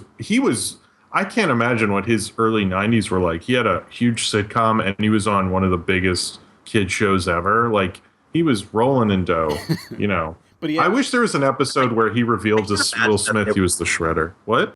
I can't imagine that being a voice actor for the Ninja Turtles paid well. I think it was just like a standard fee or whatever. That's probably true, but I mean, I'm sure it wasn't bad money after a while because they produced so many of them. Like, they actually produced a season, I'm not even joking, that they worked on a season and they couldn't get it done in time, so it eventually aired on USA or something, called like A Trip to Europe or European Vacation or something. And they just were overproducing episodes at a certain point because it was just so successful. In I think it was Europe, they couldn't call them Ninja Turtles. They had to call them Hero Turtles because they thought it was too violent. No, there's a you can look it up on YouTube. There's the UK intro is Teenage Mutant Hero Turtles, and in the song they re-recorded it and took out all the mentions of ninjas in it. Teenage Mutant Hero Turtles. Teenage Mutant Hero Turtles. Teenage Mutant Hero Turtles. Heroes in a half shell. Turtle Power. And apparently, even when Michelangelo would use nunchucks, they would cut that out. they would find a way to cut around it because the Prime Minister Margaret Thatcher was against nunchucks. Apparently, nunchucks were like really political in the late 80s because I kept looking this up because I was kind of interested that like the Prime Minister and Margaret Thatcher herself kind of cared about what the Ninja Turtles were doing was like kind of odd. But you could bring up that Ninja Turtles was an Irish animation company made it, and her and Ireland didn't really get along. So Blades and swords, okay, but like nunchucks, whoa. well, because nunchucks apparently were popular. I don't know, but when I asked anyone who was English who was watching the show, they were like, "Yeah, no, I just accepted that it was called Hero Turtles," and I was like, "But was the movie or the comic?" And I go, "No, that was Teenage Mutant Ninja Turtles," and I was like, "But then." You should have realized they're like, I don't know, I just never thought about it. And like everyone I talked to was like, that was just how it was. And then by season 4, they turned the cartoon to Ninja Turtles. But the movies were always different, which is odd. For Michelangelo's nunchucks, like in starting season 4, they like started like having them use like something called a turtle line or something shit like that. Yeah. It was a grappling hook. Yeah. And then the nunchucks were completely phased out by like season 5, and they were just like, ooh. It was like some sort of like, it was a stick with a turtle shell on a chain. Yeah, that was weird. Like, I don't understand was that a real thing? Like, people, like, who's like, ow, my head, dude, stop. I'm eating food. How are Stop the playing with your blades nunchucks." more acceptable? I don't understand. I guess because nunchucks are easier to get or something. I don't. Nunchucks nunchucks were probably easier to like, I don't know, like you could hit somebody with them and it would they were easier to get your hands on, maybe. Or maybe you could just like create a fake nunchucks, you know, it's just 2 sticks and a string, so you could just make your own. So I think they were afraid that kids might do that. Just get a Wii remote and stuff. That'll work. Because like the worst, like I'm pretty sure swords were already a controversy way before Turtles, and then that was settled, and then nunchucks were just like, whoa. Well, this is pretty metal. I imagine There was a lot of talk. Oh, I'm sorry, what were you saying? I imagine with the theme song where they replace just Ninja with Hero, I just imagine Teenage Mutant Hero Turtles. No, it sounds like if you watch it they actually re-recorded it, but it's just jarring because I know that theme song so well. So it's like in my brain I'm like, no, this isn't true. It's impossible. No, this is a bunch of lies. It's such a strange form of censorship. Well, this is the problem with the late 80s in terms of censorship is you had all these former hippies who now had kids, and their views on violence was just really limiting, and they assumed, like, most of the complaints about Ninja Turtles were kids were fighting on the playground now, and they were like kicking each other. I'm like, yes, because that didn't happen until the late 80s. That was in the 50s, everyone was just hanging out, playing with their trucks, getting along. No kids. It was just like they really had this kind of self-entitled view about violence. That's weird because that actually keeps happening. I remember hearing a report like a couple of months back, maybe a year, then like a certain school they had to ban superheroes because kids were like fighting in like playgrounds and all that, doing the same thing. So pretty much you can't. Really? Yeah, you can't play as superheroes in like school anymore. So that was really weird. What the shell? Wow. What? I said, what the shell? Fuck off. Cowabunga. Cowabunga. Cowabunga. That is what introduced us a whole age group of saying dude is solely from this show. I completely think that. Dude, cowabunga. Like You should. Oh, sorry. I never thought about Ninja Turtle. Oh, no, never mind. Go on, Jim. Well, the thing that's just crazy about it is how long it ran. Like it had 190, like 85 episodes. Like it ran for a long. It ran literally from before I was in elementary school until I was in the 7th grade, which is like a really long time for a kid show, especially then. Like no Saturday morning show lasted that long. Yeah, 10 years, I think. 9 years. 9 years. But it was still like It was I didn't know the what. cartoon until The Simpsons overtook it. Oh, yeah. Yeah, but it was like never. It was just. I don't think it was the #1 Saturday morning and animated show until X-Men happened. So it was like number one for years. Like it was just such a, and even after that, it was still a big show because it was on every day. It was on Saturday mornings, but I think it just didn't, it couldn't evolve with the times, even though they tried to change the show in the last 2 seasons. But I watched the last episode and it's like really weird. What? The Red Sky seasons, as they call it. Yeah, the Red Sky. It's weird. I mean, the voices are the same, but it's just like Shredder's not there anymore. And there is. I will say the best part about the last episode. There's a part where April goes, "Hold on, let me check the net." Tap tap tap tap tap. Oh, there's nothing on the net about that. This was like 96, so barely the internet was a thing. But I was thinking like, you know, oh, sorry. I was thinking like, you know, that's kind of similar to now we have like people are like, oh, I check Twitter and Google and there's nothing. And that's like what people do now. That's the only things they it's basically like all those things where like, I'll check the net and then they just hit a bunch of buttons and it made no sense at the time. Now that's like the reality, yo. It was ahead of its time. Yeah, but I love in 90s things where they're like, let me check the net. Tap, tap, tap, tap, tap. But apparently the net for them can like, is instant internet. Yeah, and at the time, they're like, let me check the net. And they're like, are you checking? I go, yes, it's loading. It's like, hey, get off the phone. Hang on, wait. I gotta check. Here, I'll call you back in an hour. I'm also downloading pictures of Sarah Michelle Gellar. It's like, I'm into it. It's the mid-90s. It's a thing. I'll call you back. Hang on, my Napster files are downloading. It's gonna be an hour. My Napster files, says Weird Al did a parody of this song. I'm pretty sure it's Weird Al. They wouldn't mislabel Weird Al on Napster. I got to download my MIDIs. Hold on, I'm getting a MIDI of Boom.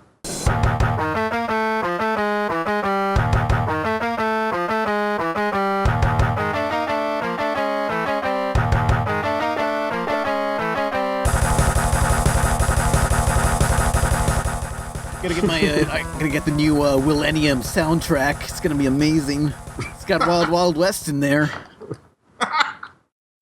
Oh no! And like I remember like a lot of people saying like, yeah, I didn't get my song. It was just like a recording of Bill Clinton or some guy pretending to be Bill Clinton. What? Okay, there was this thing on like I think it was LimeWire. Like people would download a song, but it wasn't a song. It was an advertisement of Bill Clinton saying something like, "Wait, I remember that." Jesus, I'm Bill Clinton. If I want free stuff, I go to thiswebsite.com. Thiswebsite.com. My fellow Americans, I would once again like to say that I did not have sexual relations with that woman.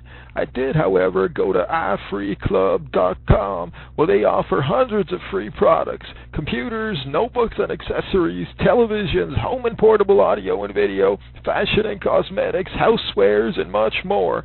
Visit them today. I did not have sexual relations with that woman. And you got to consider that in the 90s, downloading a 3 megabyte song took like several hours. Oh no, I remember I was sick one day in high school and I just went on Napster and downloaded a bunch of songs, and by like 2 p.m. they started to finish. And I was like, yes, awesome. I have my song. I feel like such a fucking child. One whole song. Yeah. Talking to Grandpa Pan and Grandpa Jem. Like I remember back in the day, my VHS and Ninja Turtles don't work no more because we watched them way too much. We ain't got the silly wideband internet. Grandpa Jim, you're black? Whoa. Back in my day, we didn't see color, unlike you children nowadays. Grandpa Jim. Everything was black and white in my day. Was rampant.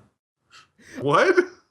Grandpa Jen, you grew up when racism was rampant. You don't have the right to say that to me. I'm a millennial. Actually, I made the millennial cut because the cut is 82. I made it. Yeah. Wow, Jim's just barely young enough to be a millennial. Congratulations, Jim. I was. By the way, I was a little shocked when I found. You know, millennials are the largest age group now. That's why Jurassic Park's successful. Yeah, that's honestly what I thought when I heard that. I was like, fucking Jurassic World, motherfucker. 5th highest grossing movie worldwide of all time. No, 5th or 4th. It's in the top 5. Making a bunch of money. It's still a number 1 after so many weeks. Nothing can take it down, even the Terminator. Yeah, did anyone see the new Terminator? The topic is Ninja We're Turtles. talking about Terminator. Son, Okay, Daddy. we'll be talking about the Ninja Turtles now, and I drink my iced tea and talk about the 90s. Yeah, so Terminator Genesis was okay. I mean, You're being very generous. I think, I don't know. I like Arnold as a character in this movie, but like everything, all the other story parts are like, wait, what's going on? Why? No, Arnold was actually pretty good. The small dick joke was funny. Who was that kid? Why? Wait, is John Connor that kid? No, wait, is Sarah? I don't know. Kyle that kid? I don't know. It's so confusing. It's like, and it doesn't make any sense. And I like that part where they reference the older movies because it remind me of stuff better. Like there's a scene. I don't know if Ken saw it or not. There's a scene in Terminator Genesis where there's a box and it says Genesis on it, and like they open it, and I thought like, is Sega Genesis gonna be in there? It's like, no, what a lie. I was so It's just- disappointed. It has some Bill and Ted level time travel ideas because well, I have to spoil something, but Well, okay, well, but they have. for anyone who doesn't want to Spoil be it. Spoil it. Who for anyone who gives doesn't want to be shit? spoiled by Terminator Genesis, skip to. No. Fuck 5 you. minutes and 53 seconds. Well, no, the part where he at the end. This is like at the very end, so I'm just spoiling shit. Is because when he time travels, he has these memories because time has changed because he time traveled, and he has these memories of him as a kid saying like Genesis is Skynet, and which is a weird memory to have. But then at the end, he goes to his young self and tells him to never forget that, so he knows that Genesis is Skynet. It's stupid. Which is like a Bill and Ted thing where it's like, whoa, dude, if we just put this tape recorder and these keys right there in the future, it'll help us now. And then it instantly appears. It's like the same shit. Oh, God. At least Bill and Ted was funny. I mean, the Terminator timeline is just fucked to hell. Like, there's no rules anymore. You know what? You want to feel bad about the Terminator franchise. There are more bad Terminator movies than good ones. No, well, Terminator 3 was not that bad. I mean, it's no way it's any good like 1 and 2, but I enjoyed it for what it was. I don't hate 3 that much, but Salvation was, oh God. And I then did Jim like Salvation. came out. Jim was like, okay. I actually hate Salvation more, but I like Salvation had a good joke where someone's like, John, you can't go out there. What'll happen? And he turns to his girlfriend and goes, I'll be back. And then right after they play that Guns N' Roses song from Terminator 2, and that was the only part I liked. I was like, oh man, I love that Guns N' Roses song. Oh, It's a great song. stop quote. I hate that they keep saying "Come with me if you want to live" or any of those quotes over and over again in these sequels. Well, They just how don't remember that else are they movie. supposed to hook the nostalgia pan? Oh, That's true. Oh, you want to hear why these movies are made? why? Did you You make money? Well, thank you, Ken. That's no, Hey, a turtle here to help, man. Huh. no, sorry. Linda Hamilton was married to James Cameron for a little bit, and part of their divorce settlement, not only did she get $50 million, but she got the rights to the Terminator movies, and then she sold them to someone, and so Terminator 3 happened. And because of that divorce, this is why the sequels keep happening. So James Cameron has nothing. He doesn't get anything from the Terminator movies because he lost the rights in a divorce. So it's literally just Linda Hamilton just being a butthurt bitch. Well, I think she just made her money and walked away. But I mean, if you want to put it that way, I guess How did she get the rights? through the divorce, Yeah, through divorce. Half of I everything. don't know. Do you share your properties? I don't know. I think that's considered part of like that's worth something. It's like how like when people get divorced, they'll be like, I get the beach house and you get the regular house or something. I don't know. I don't know anyone. I don't deal with divorce. So. I like to think of it as in the divorce settlement. Okay, James, you get to keep the rights to Avatar, and I get Terminator. Yeah. And she's like, yeah. Huh? I bet she took the rights for The Abyss also, but nobody wanted those. No one remembers that. No. What was the Abyss again?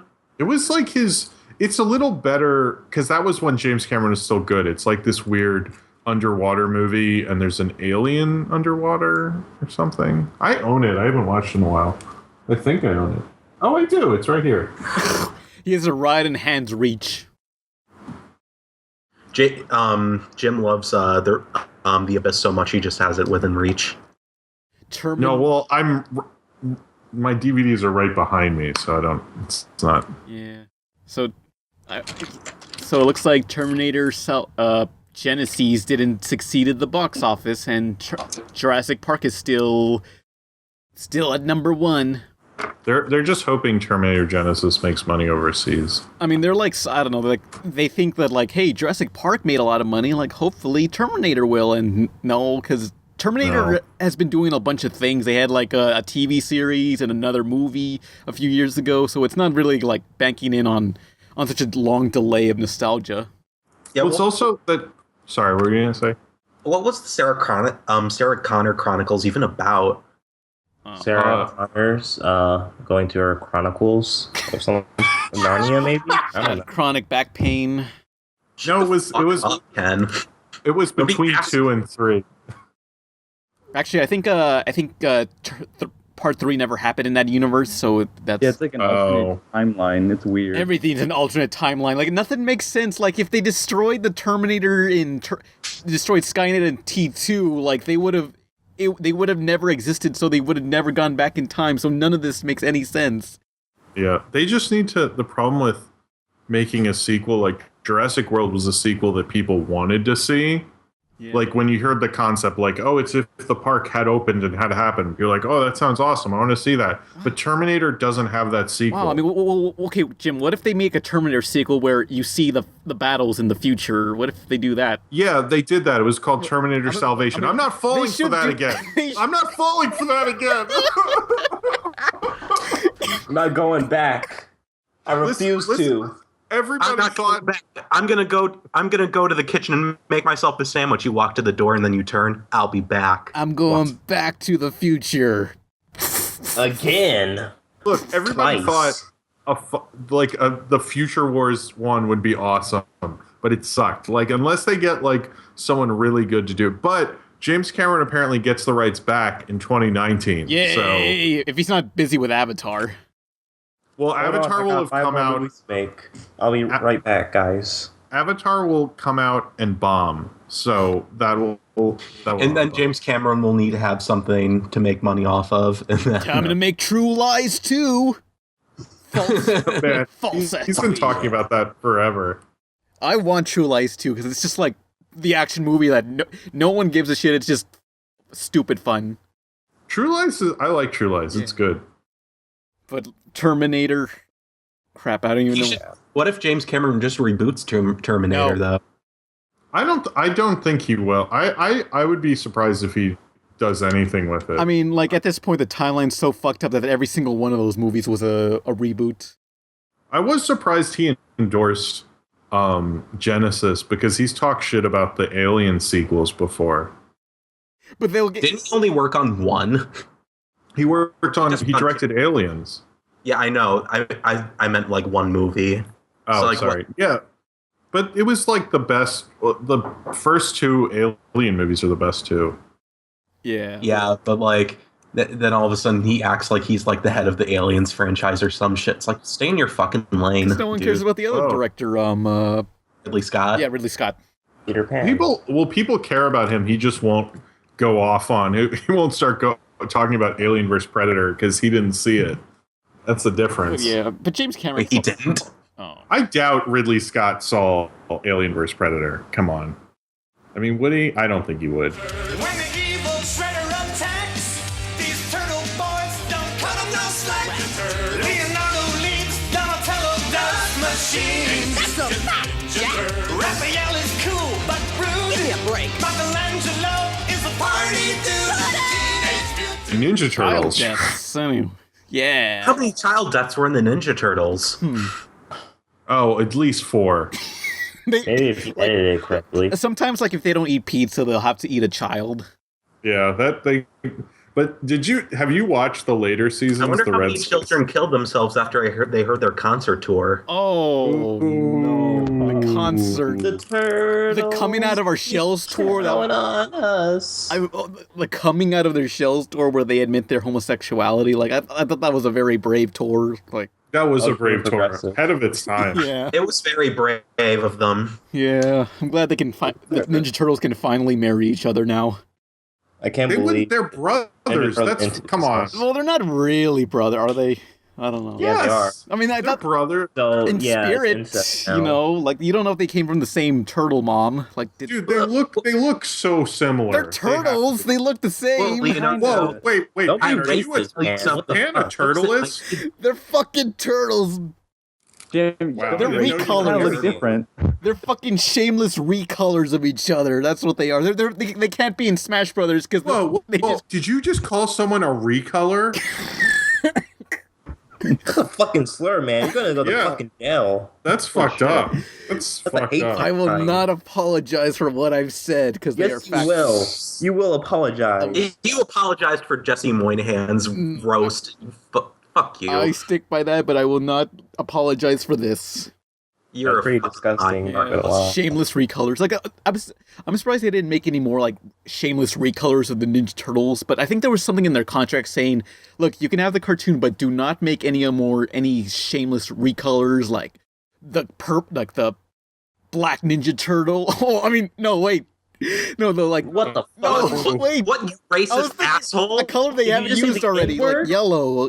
No, wait, never mind. Ninja? Fuck you. Okay, wait. Bunga. I need You to don't say ninja. man. It's the correct term is hero. I need to find a color that they haven't used that isn't like an ethnicity of a color. Like, Breakfast is ruined. Fuck you. man. no, What? What just breakfast is ruined? I That's a irate gamer reference. Oh, but the yeah. Oh, I remember that. Okay. But yeah, you should check out the Red Sky seasons because that was when they were trying to compete with X-Men because X-Men was what? And Batman. Batman. Batman was the cartoon that like revolutionized like painting Well, with like colors on dark like paper. look, I watch Batman pretty much every month of my life for the past 3 years or something, and I love Batman, but it was not as popular as X-Men at the time. Really? Yeah, because the thing is to me, I was like in elementary school and I'd go over to some kid's house for the afternoon and be like, oh, let's watch Batman. They go, no, what's with those weird fucking heads? Those like cube heads. And I'd be like, the fuck is wrong with you? But like, I was 7, so I didn't say fuck. But Are you sure? no, You seem like the type of person who said fuck at a very young age. well, that's that's probably true. But they like most kids were not really that into it. It was respected and it won like the Emmy and it did do well. It just like X-Men just like took over after that first season. When you said that Batman won at the Emmys, I just picture the 7-year-old with like a wine glass of champagne. He's like, Batman won the Emmy, throws the glass on the floor. Fucking bullshit! this shit is rigged. I'm going back to the Kids' Choice Awards. I mean, Batman the Animated Series was popular. It just wasn't number 1. I think it was like 2 or 3. It was just X-Men like had the momentum of the comic and Marvel and everything at the time, and it just blew up. Batman's always popular. Yeah. I mean, especially in America, Batman makes more in America than any country in the world. So I mean, I would expect it to be like really popular, because the movie had just come out and it was just like following the hype of the movie leading into it. Well, Returns was not because the animated series came out after Returns, and nobody really liked Returns, and so the feeling about Batman was kind of lowered for a couple years. So it was hard. I mean, people always liked Batman. It was still a popular show. It just wasn't like a phenomenon type show, you know. And then Mask of the Phantasm came out and that bombed. Well, that didn't come out in many. That wasn't handled very well. Yeah. But Warner X-Men- Bros. Never handles their animated movies well, like Powerpuff Girls bombed too because they or didn't Iron advertise. Giant. Cats Don't Dance. Well, that's Turner Broadcast, but somewhat the same. When cats can dance, let me get a cat. I'll show you. But I was on, Jim, what the fuck? Don't do this to me again. I don't want to be embarrassed on camera. I remember like I was on Rotten Tomatoes and I was just looking up the score for Cats Don't Dance out of curiosity, and there's this one asshole critic who says cats do not dance nor do they entertain. They haven't watched my cat That was videos. actually- Am I right, Nolan? What a fucking dick. What'd that you was say, Ken? I said they haven't watched my cat videos, right, Nolan? Cat videos? I don't know. I don't. You're not fucking funny. care. Cowabunga. You. Cowabunga piece of dog shit. No, they. Dude, part Speaking dance. of angry video game nerd, he's released a ton of Teenage Mutant Ninja Turtle videos, like on a ton of animation mistakes. Like he made 50 million of the pizzas that were featured on the show. Like I grew up with Ninja Turtles, but I forgot about it. But eventually, when angry video game nerds started making videos on like the video games in the third movie, like it got me into it again. It's kind of a fun show. I like, but there were so many video games of it. Even when it was descending in popularity, people would be playing the games like Yeah. crazy. I mean- they were all. Most of them were pretty good, as I recall. Yeah, well, the original ones. I don't know if any modern ones are any good at all. Well, I mean, till like 94, 95, they were pretty good. Because like the beat 'em up, the beat 'em ups were the best ones. That's what everyone says. One of the newest ones, Teenage Mutant Ninja Turtles: Out of the Shadows, was apparently a fucking disaster in a Batman Arkham game ripoff. Well, it was a shitty beat 'em up, but like they try to like get the Nickelodeon models, the one for the CGI cartoon, and kind of make them more realistic looking, but with the same shape. It looked weird. The game looked nice, I guess. I mean, it wasn't outstanding, but it looked nice for a licensed game.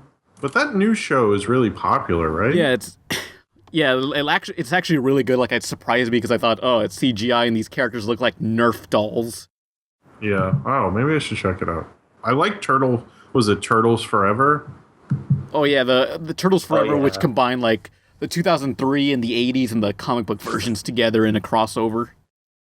Yeah, if you're a Turtles fan, anyone listening, check that out. It's so good.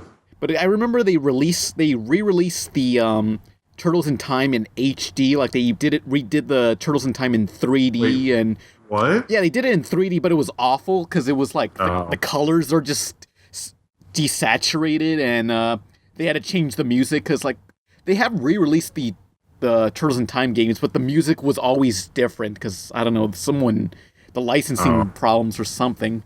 I mean, it's such an awesome game. That's why I play it like all the time. Yeah, but the remake for it is awful. Just regarded that as sucks. just terrible. And they had a couple good Turtle arcade games too. It was like, that's when you still had arcades. So, but they were all pretty good. So, Yeah, because that's the one that everyone talks about, Turtles in Time, but no one ever talks about the NES one unless it's to bash it. The first Yeah, one. the NES one wasn't as. That was kind of also like that time between like Sega was getting to be catching up to Nintendo for a little bit, as I recall. Wasn't that like the 92, 93? I'm sure someone's going to say I'm wrong. So but I just remember. It was around the time Sonic came out, so Like when Sonic 2 came out, I felt like Sega had just taken over for a year or so. Yeah. Well, I think it was that Sega didn't really take over so much as they like were much more competition for Nintendo than they thought. Yeah, they were. that's true. Well, it was just like I remember going to like kids' basements because every time that Whoa, Jim.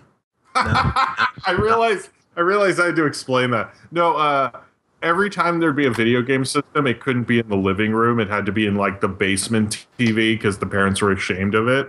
And so you'd always have to go in the basement. And I remember Turtles in Time a lot, playing that in the basement. Yeah. Sipping on juice boxes. But what was bad about the home editions is like they were never as good as the arcade editions. Well, I mean, No. Turtles 4 on Super Nintendo, you couldn't play 4 players, but it did include like 2 new levels, and they changed the neon futuristic level.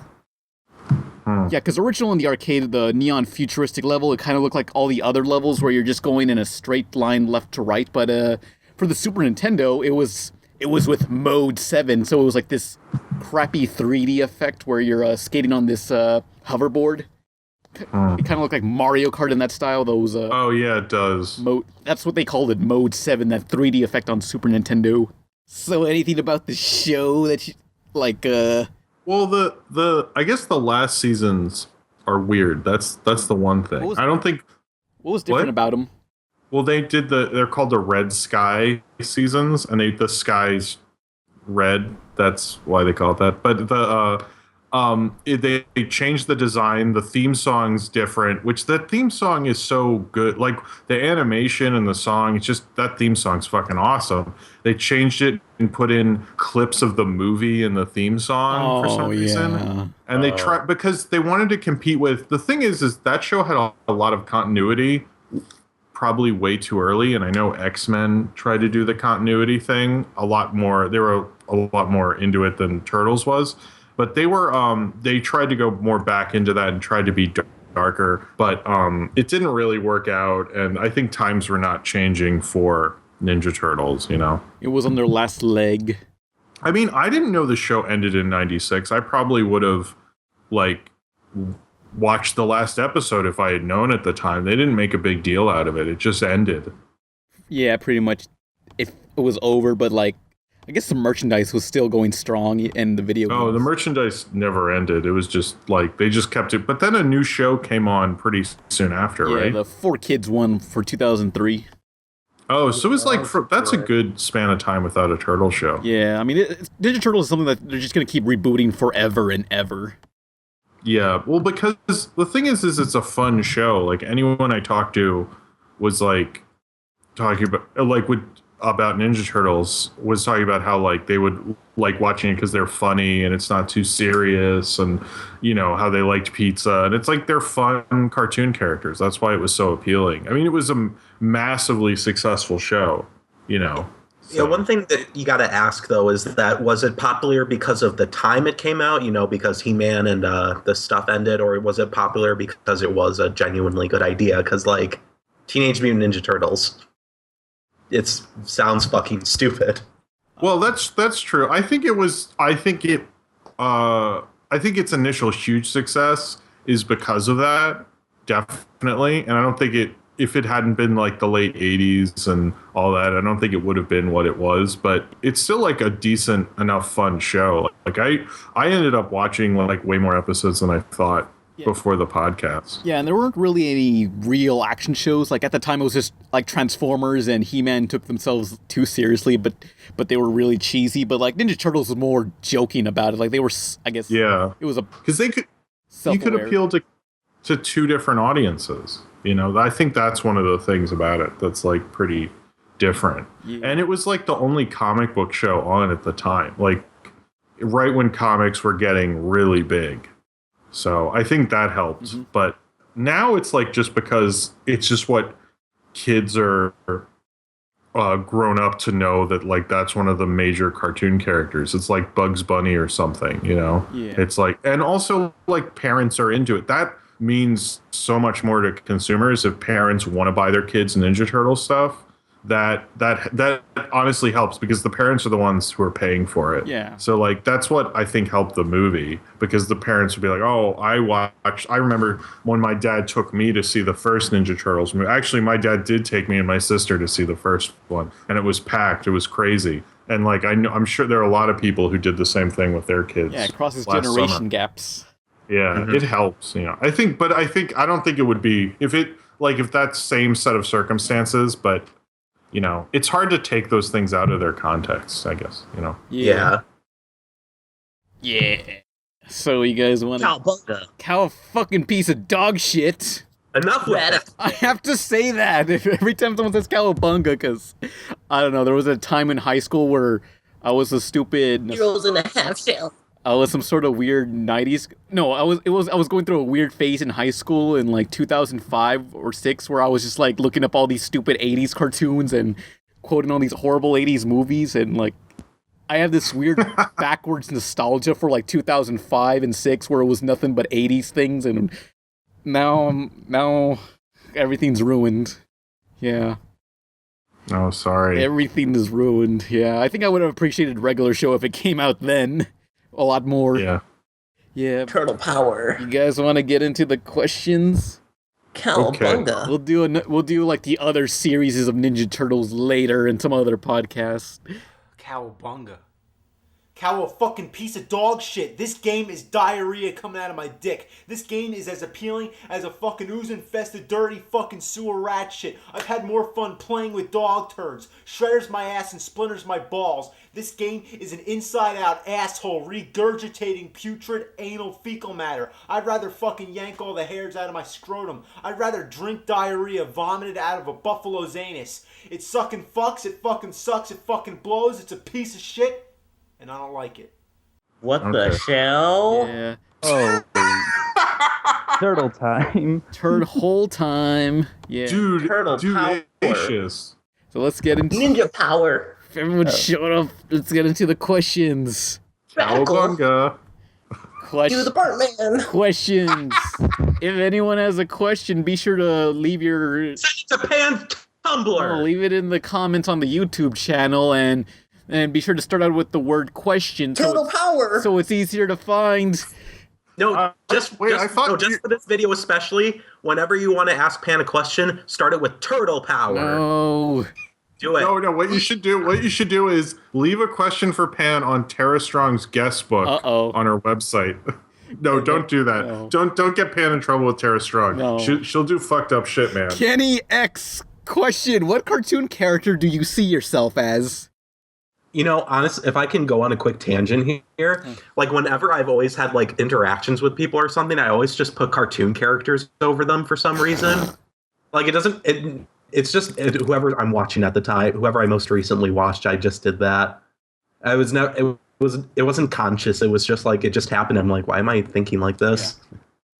Yeah. I have other things I should be doing, but no, I'm thinking about old conversations I had and putting cartoon characters over them.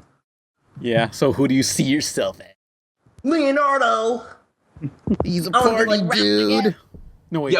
Yeah, let's change the question a bit. Which Ninja Turtle do you see yourself as? I see myself as Michelangelo. What the fuck? I'm Michelangelo. I'm the party I'm dude. Michelangelo, you fucking cunt. This is the fucking You know what? Workaholics episode.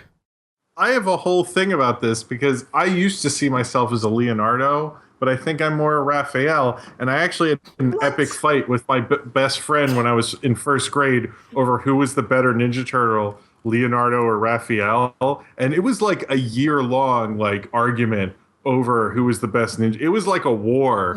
Like we were like not speaking until we came, and I was like, they're both good Ninja Turtles. And that was like May. We wasted first grade on this argument. Who was the best? And you know what? The fucked up thing is, Michelangelo's the best Ninja Turtle. We were just so wrong.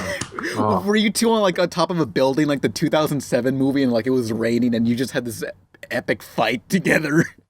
I mean, it was kind of on the playground and it was sunny and it wasn't that epic. But if you want it to be that, it can be. Yeah, it was like, don't do this, Raph.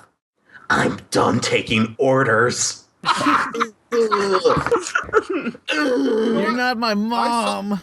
I saw the 2007 movie in theaters and I kind of liked it. Yeah. But no one ever talks about it anymore. It was fun. Yeah. On Network and it was good. Yeah. It was kind of like a weird sequel to the live action movies in a way, sort of. Yeah, I wish they had. I like that one more than the new one. Yeah, it kind of became Watchmen, where it was like, what happens after the turtles broke up? Behind the music. They already did it behind the music for their concert tour. Oh, yeah. You can count on us. Oh, yeah. But what character? Wait, Dan, which Ninja Turtle would you be? Or are you Casey Jones? No, what's a shitty character I can be? I'll be, the weird alien thing. I'll be Krang. I'll be the little pink monster thing that's in that giant, huge guy's body. Splinter, when will you make my body? Splinter, Dimension X is so much better. Oh, Splinter, clean the bathroom. Leave me alone. I'm Krang. Yeah. That's my Federer voice. Well, I think if I was a cartoon character, I guess I'd be Mordecai from Regular Show. Oh, that's good. I can see that. Yeah. What would you guys be? I already said I want to be Raphael from Ninja Turtles because I want to be the leader, but I'm not the leader, and I'm mad. You're Ristar. Fuck you. No, you can be No, Ken's Ultraman, you no, idiot. Ken can be that little wizard thing from He-Man. You don't own me. I'm free. God Wait, damn what is it. Joe? What do you want to be? I'll be Tommy Pickles because he encompasses everything I stand for. A baby that just shits himself and breaks out of and has neglectful parents. Pretty much, you know. If you guys watch my streams, I don't know what your streams are. No one wants to go to the bathroom with you, you weirdo. yeah, everybody knows I'm, you know, I respect people with diapers. You know, they have a right. to express themselves. Everyone have a right to go poo poo in their diaper. Everybody has a right to begin their life in diapers and end their life in diapers. Oh, that's really depressing. Oh. Jim should know he's about to approach that age area. What? Oh no. Damn. You know what cartoon character no one would be? You'd be Hitler. That's what he would be. Be fucking Hitler. At least I can beat Captain Planet. Captain Planet. You know, I used to think Wheeler was so cool when I was 7, but then I turned I turned 8 and it was all I was like, Wheeler's lame. Whoa. That's where it's at. Kwame's my nigga. Oh man. Oh, whoa. I did that Captain Planet population video, and it turns out there's a second one, and it's even worse. And I saw it, and it's like, there's a what? There's a second population control episode. Oh, Jesus. I mean, there's 3 of them. Like some say there was 2, but others say it was 3 in the comments. So there's you mean there's a Captain Planet overpopulation trilogy? I guess so. Like this is a real big like issue. Star man. Wars. It's so epic. Like kids, if you're like the 3rd born child, you're a monster to Captain Planet's eyes. I'm the 4th born child. I'm the youngest. You're fucking monsters to Ted Turner. Oh, but you're gonna ruin this Earth. Even though Ted Turner has 5 kids and he had them after he created Captain Planet in some cases. Ooh. Yeah. He's a villain. Learn to practice what you preach. Ted Turner is his own greatest villain. Whoa, that was deep. What do you want me to do? I can't pull out in time. I'm trying my best. That sound like Captain. That sound like him. Please stick around for my CNN report. It's going to be crazy. Yeah. Ted Turner's quality material. Yeah, so next question. Jen Ting, question. What are your thoughts on the actual animation and overall visual aesthetic of cartoons today compared to those of yesteryear? We need more CG. Make every cartoon CG. Hell yeah. I don't know. On one hand, the technology has gotten better, but like I feel like it's poorly utilized. Yeah, in some cases, because I kind of miss like the grungy, dirty look of some '90s cartoons, like SWAT Cats or Themax. You mean like cell shading? No, not. I mean, you mean like animation cells. I mean. Yeah, well, I mean, not all of them were that grungy, but some of them could pull off that really dirty look. But there's some current cartoons that can, like, well, Motor City, although that's not current, really. I'd say it. What modern cartoons? What would that be like? 2000. Anything done by Titmouse, like I guess 2010 and beyond. Yeah, sure. I feel like Adventure Time really influenced the look of a lot of cartoons, and that makes me really mad because Adventure Time's art style isn't honestly all that great. I mean, it's simple, it's appealing, that's why it works. It's just simplistic.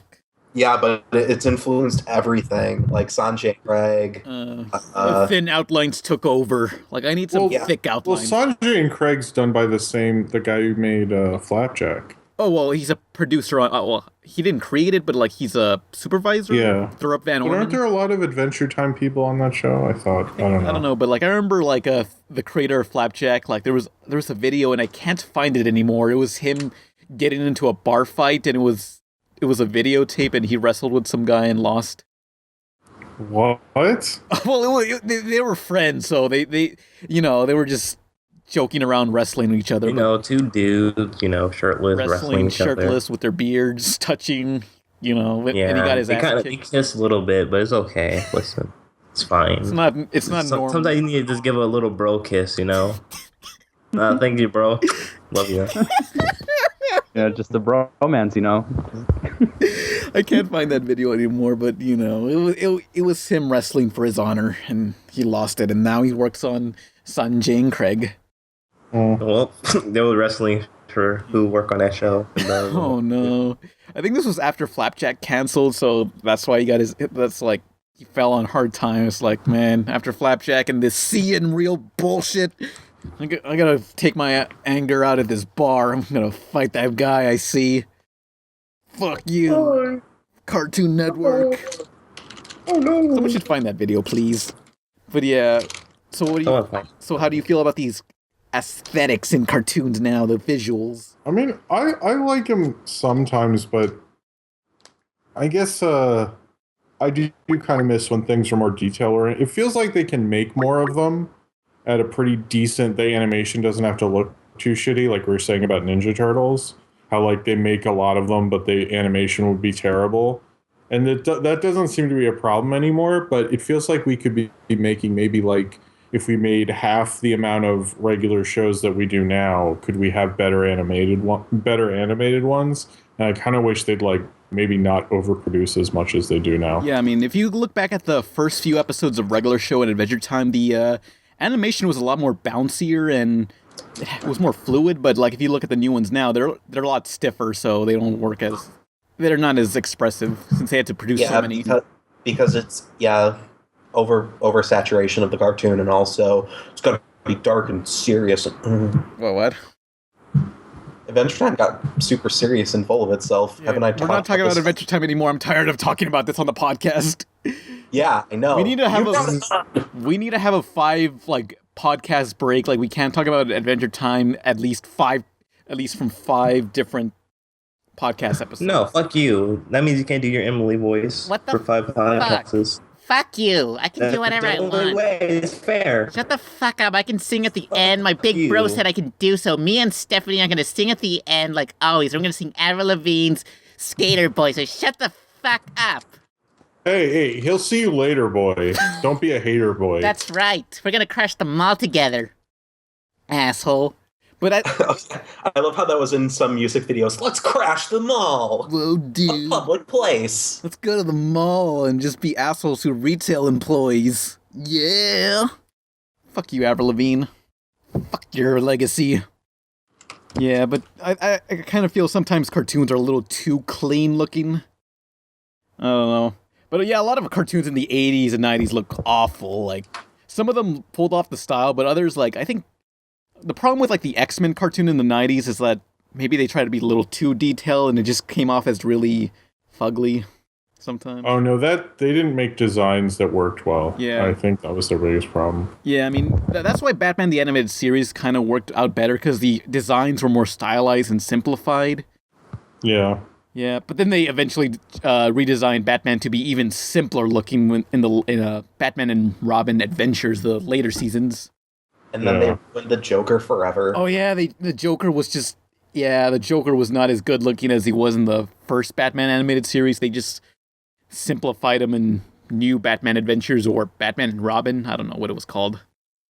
Yeah, what a disaster. Yeah, but CG, like we're still not at the TV. We're getting there. We're getting better CG for TV animation, but you know, I mean. Sonic Boom looks good, but something like Beware the Batman CG looks awful. We're getting there. Yeah, I mean, we're the Flash. I mean, I don't know what happened with... We're getting there with Flash, too. Wait, they're gonna... Oh. Wait, did you say they were making a Flash cartoon or a cartoon made in Flash? No, I'm saying that at least also we're also getting better with Flash, you know, doing better looking Flash cartoons instead of doing like really in-between looking stuff that just looks like Johnny Test. Yeah, because we're getting there. I think it was Mucha Lucha, the first Flash animated cartoon, and I remember... It looks like shit. I remember back then, even I could tell, like, what's going on with the characters? Why are they, like, stretching? And that's a tween in animation. That's what it's... Why do their mouths move like they're, like, having a seizure? No. It was all, like, we were getting there. You'll see, one day Flash will take over and we can do everything in Flash. Flash will kill us all one day. Although Wander Over Yonder is made in Toon Boom and not Flash animation, and it looks really good, but it kind of seems like Flash in some parts. I thought it was Flash. Damn. Yeah, but nope, it's Toon Boom or whatever it's called. Toon Booms. Enter a world where everything is delicious. Just don't lick my boat, gonna make it all sticky. Okay? Nothing is nutritious. Violet, you're turning violet. And 4 children are very Let's be friends. Yes, friends. malicious. Back off, you little freaks. From director Tim Burton, Don't touch that squirrel nuts. You'll make him crazy. Johnny Depp, You're really weird. Charlie and the Chocolate Factory. Rated PG. In theaters and IMAX July What 15th. other aesthetics that I... Yeah, I think that's all. But next question. Miss Mudden. Question. Was there ever a reboot that you ever felt was better than the original? I think. Teen Titans Go were pretty good. Yeah, Teen Titans Go, superior. It's got more waffle jokes. Yeah, I love the waffles. Waffles XD. Well, I guess in a way, the first what Skin cancer is the most common form of cancer. what just happened? What? What? What was that skin cancer thing? Fucking pop-up. Oh, it was a pop-up sorry. ad. I thought you were saying... Sorry about that. Some remakes, like the Thing remake by John Carpenter, is better than the original. Or I kind of feel like Road Warrior is kind of a reboot of Mad Max, and that is better than the first Mad Max. So sometimes it happens, but not usually. Most of the time, it's like the remake of Total Recall. That's pretty much what it's like most of the time. I mean, if you're lucky, the remake will be better than the sequels to the original. That's, yeah, hopefully. I mean, not a lot of people... I mean, Jim, did you like the Tim Burton, what's it called? Charlie... Alice in Wonderland? No, Charlie and Chocolate Factory. I didn't see it. Oh. Well, thanks. It was weird. They made Charlie a lot more like of a goody two-shoes little bitch. Well, the thing about the Tim Burton one, it was more closely related to the book. Mm-hmm. Well, you know, proves once again that reading's gay. It's kind of funny how, like, sometimes when, like, some movies will actually will stray far from the source material, but actually become known as classics. Like, I think The Shining, Yeah. 2001. Shining, and basically every Stanley Kubrick adaptation was different from the book because he just wanted to do things his own way because he was fucking prissy like that. Yeah, but there's a strong divide between the Charlie and the Chocolate fandoms. Like, which one's the superior one? But someone either loves one of them and hates the other, and it's always that. The original was better though. Fucking dare you! Had better music. You only like the new one because it reminds you of fucking Hot Topic. You loser. Shut the fuck up. Oh yeah, but I think let's see. I mean, I think if you're doing a reboot, I think it's not. You shouldn't like get the same story. Just get the same characters, but put them in a different situation. Then it's not a reboot. It's like a reimagining. Well, I mean, like same character, like same universe, but like different. Different story. Yeah. That is a sequel or a reboot. But a sequel, a reimagining. Okay, a sequel that. Well, I guess an example of this would be RoboCop. What? Well, it was kind of like the RoboCop remake was kind of like the argument sucks. It was like it was kind of interesting because it was like the reverse of RoboCop, where he was still human and he was losing his humanity. So. I guess I really hated that RoboCop remake. Though. Yeah. I do hate it, Jim. What? I kind of. Oh wait, go ahead. What? Sorry. Just go on, Joe. Oh, no. I was just gonna say that I kind of see what Pan's coming from because they did kind of the same thing with like Dread, like the new movie, where it's like a remake, but also they're based like, on the same comics. characters. Yeah, but like same thing, but just like different like story to it. But Dread was amazing, and Dread was everything that the first Dread movie should have been, but wasn't. But what the new one didn't have was Rob Schneider. Yeah. Remember? I guess so. I forget. I guess the original was better. But the problem with RoboCop and even the problem with the Total Recall remakes is that they take something that Paul Verhoeven did that's satirical and a parody, and they take all the satire and parody out of it and then remake it as something else. And it's like, that's like taking everything that made it special in the first place, is that RoboCop's kind of a funny movie and it's silly and it's like satirizing something. And then when you just make it like a serious movie about a robot cop, that sounds fucking stupid, you know? It's like, that's the problem with those movies and why the remakes don't work. It's the Dark Knight syndrome, basically. Well, to an even worse extreme, yes. Well, I mean, the RoboCop remake was still kind of satirizing some current events, I guess. A little, but I don't know. I don't like... They probably felt like they were obligated to put it in there. Yeah. I'd buy that for $1. Because do they make that joke? I don't think they do. I buy that for $1? Yeah, like maybe for a sec, but no. not There's a scene where they're testing out the new RoboCop, and they were saying like, "Hey, this gray is not going to appeal to America. We need a black and slick." And I don't know, some guy testing it out says, "I would buy that for $1."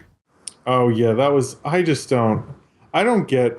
Sometimes I don't really get remakes. Just like. I think the best remake of all time was Psycho starring Vince Vaughn. Who? Vince Vaughn in the Psycho remake. Does Vince Vaughn even have a career anymore? He was in that. No, he's on True Detective now. He was in that Google movie where they're interned at Google. Oh, he's on True Detective. He's doing the True Detective comeback train. I mean, he sticks by Owen Wilson. Like, if Owen Wilson goes down, he'll take Vince Vaughn with him. I guess.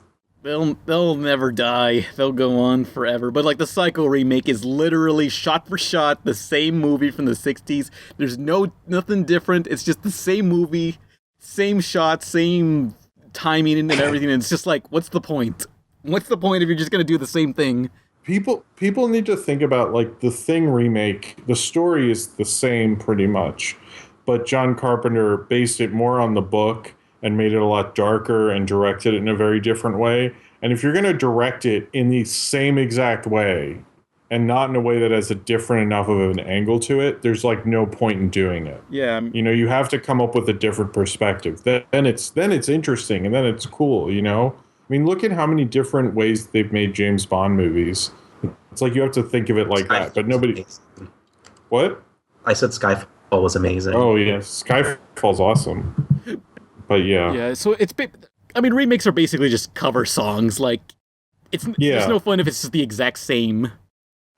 No, yeah, it's like there's lots of cover songs that like Respect by Aretha Franklin is a cover, like, but nobody knows that because it's so good, nobody cares. Wild West is a cover. No, it's a sample. It's a sample. He sampled a Cool Mo D song. All of Daft Punk's music is a sample. Yeah, that's true. Uh-oh. Wrecked, Jim. Yeah. Hey. What? Yeah.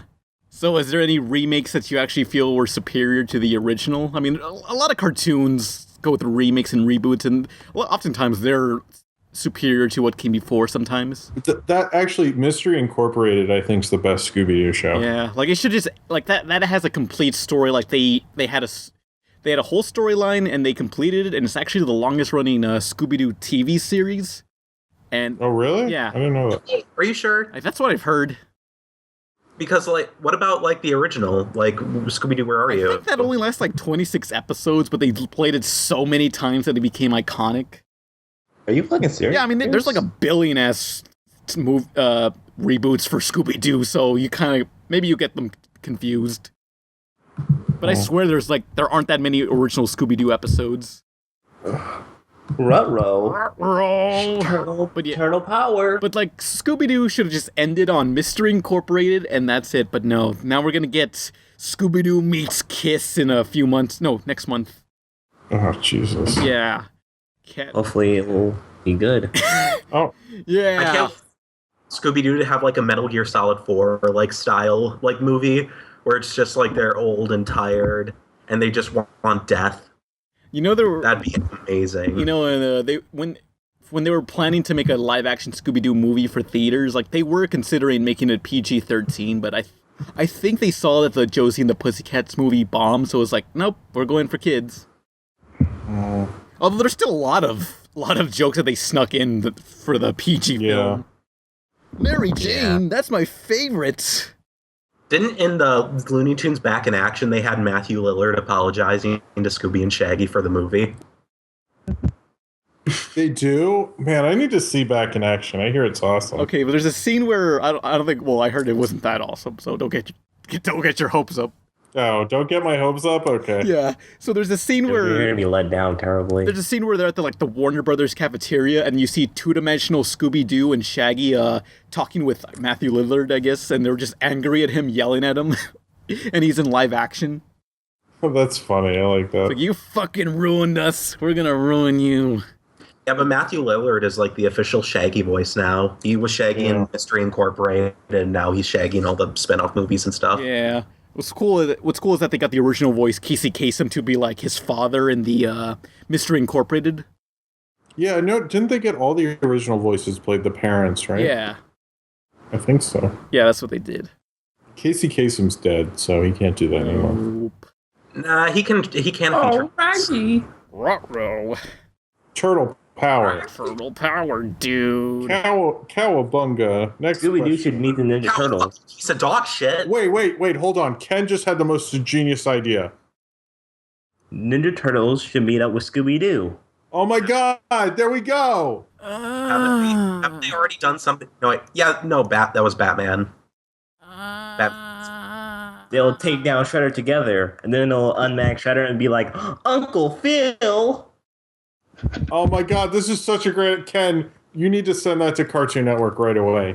I'm working on it right now. One last question. Tank1319. Question, did anyone spoil a movie, TV episode that you were excited for? No. Not that I can remember. Well, I was gonna watch that last Game of Thrones, but then I found out died. Oops. Oh, gee, well, Jim, what if I wanted to watch Game of Thrones? Like, I mean, I don't care about that show, but like, what if in a few years I'm like, I should watch this thing called Game of Thrones. It was big back then. I just made the most evil laugh just then. Sorry. That was like an investment, Jim. That's like I was investing towards my future of watching TV. Okay, I'm sorry. I won't spoil any. I'm sorry I spoiled a TV show. I won't spoil things, long-awaited TV episodes anymore. Yeah. Like we're ruining future generations from enjoying like old TV shows. Like now, I mean, I won't ruin it. Like if you went on Tumblr after a Gravity Falls episode came out, and you hadn't gotten to watch it, and you found out that coming through the portal. Like I won't ruin that. Yeah, everything's ruined. Or I won't ruin that bug. I can't think of any more. Damn it. Snape killed Dumbledore. Oh no, man. What? Oh, so I remember when that book came out for Harry Potter. Which is the book that first Snape killed Dumbledore? Which one was that?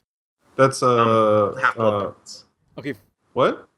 Half-Blood Prince was the name. Yeah, it was. Okay, so when Half-Blood Prince came out, like, I remember there was this one YouTube video. Well, YouTube wasn't around back then, I think. It was just this random video on some website where it was this guy outside, like, a Barnes & Noble during a lineup for, like, the midnight release of Half-Blood Prince, and, like, he just drove by saying, "Hey, Snape kills Dumbledore!" Wow. Oh, that's just fucked up as finding out that Cartman's mom is a hermaphrodite. Oops. Oh, I did it again. Oh, I don't even know what that means, but like... Wait, you don't remember that? I can't watch every single episode of South Park. Well, that was like a big... Do you remember the whole thing with that? No. Oh, so what they did is they had this huge... This is when South Park was at its first big wave of popularity. And they had this cliffhanger, who's going to be Cartman's dad, like who would be revealed to be Cartman's dad. And then the next episode came out on April Fool's.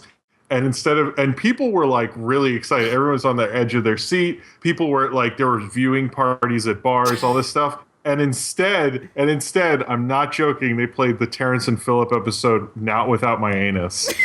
Because they go, and the identity of Cartman's dad will not be seen tonight, so that we can present you with Terrence and Phillip, not without my anus. And then a title card goes, "Fooled you." And then they did the whole, and people were pissed off. And then the next week they did this part 2.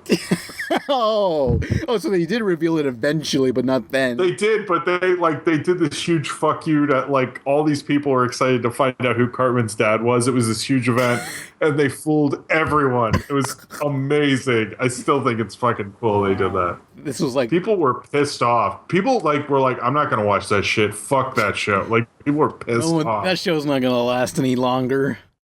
Yeah. Oh, but with Snake killed Dumbledore, like, I thought that was so funny. So what I would do is, like, I would go on the Neopets forums back then, like 2004 or so, and just post on the forum, Snape kills Dumbledore. That was the worst kept secret in the world. Just like the secret of oh man, I can't think of any more spoilers. The that one was all I had. You can bleep out my spoiler if you Thanks want. for repeating the name over and over. What? No, it's all ruined. No, die. Now I'm gonna. Next time I watch, if I ever someday watch Game of Thrones, I'm gonna like, oh man, that guy's gonna die. He's gonna die eventually. Well, first off, if you watch that show, that's what you think about every character. Because they all get killed at some point. It's like the whole point of the show. It's so edgy. Great. But like the show, there's actually fan theories that he's not dead. So no one's actually sure that he's dead to put anybody at ease. Isn't there the book they can just read? No, they've actually passed the book.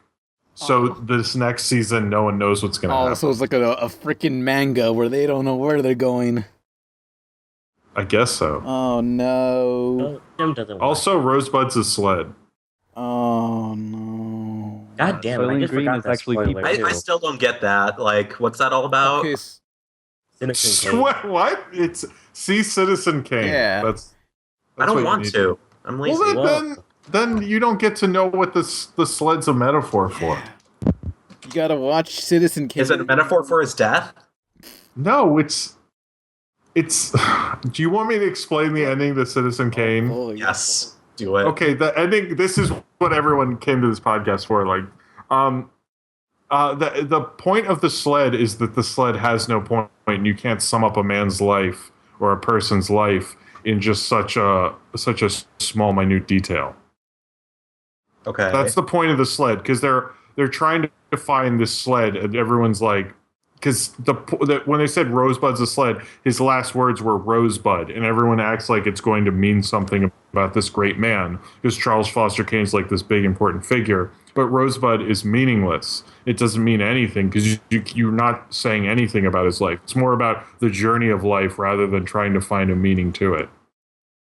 You know, my that's the whole point. Anyway, you should see it. It's an awesome movie. My cinema appreciation teacher in college, like, he told us, like, yeah, Citizen Kane's a good movie, but it's boring as shit, so I don't like to watch it anymore. What?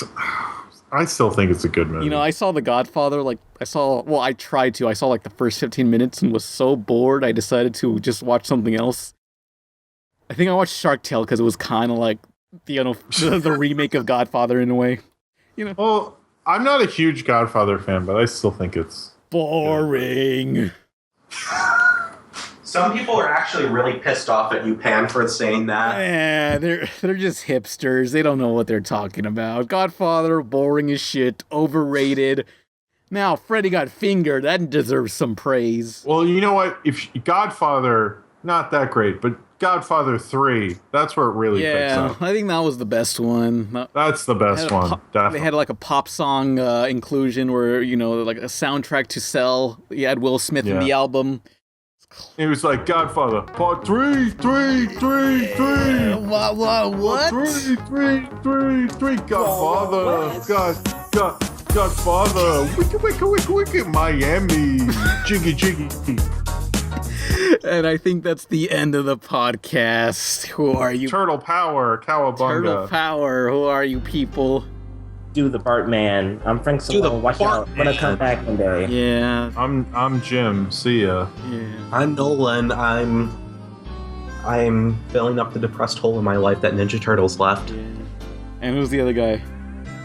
I'm Joe. I'm sorry for all of this, people. I'm sorry. Joe did nothing and has done nothing, so we're gonna give him. We're not even gonna draw him a cartoon character. We're gonna draw him as a. Ouch. We're gonna draw him as the Joe's Crab Shack logo. Please, just draw me as a pile of garbage. I don't care. Ouch. A talking pile of garbage. That'll work. Goodbye, everyone. Joe's Word to your mother. He was a boy, she was a girl. Can I make it any more obvious? He was a punk, she did ballet. What more can I say? He was a skater boy, she said see you later boy. He wasn't good enough for her.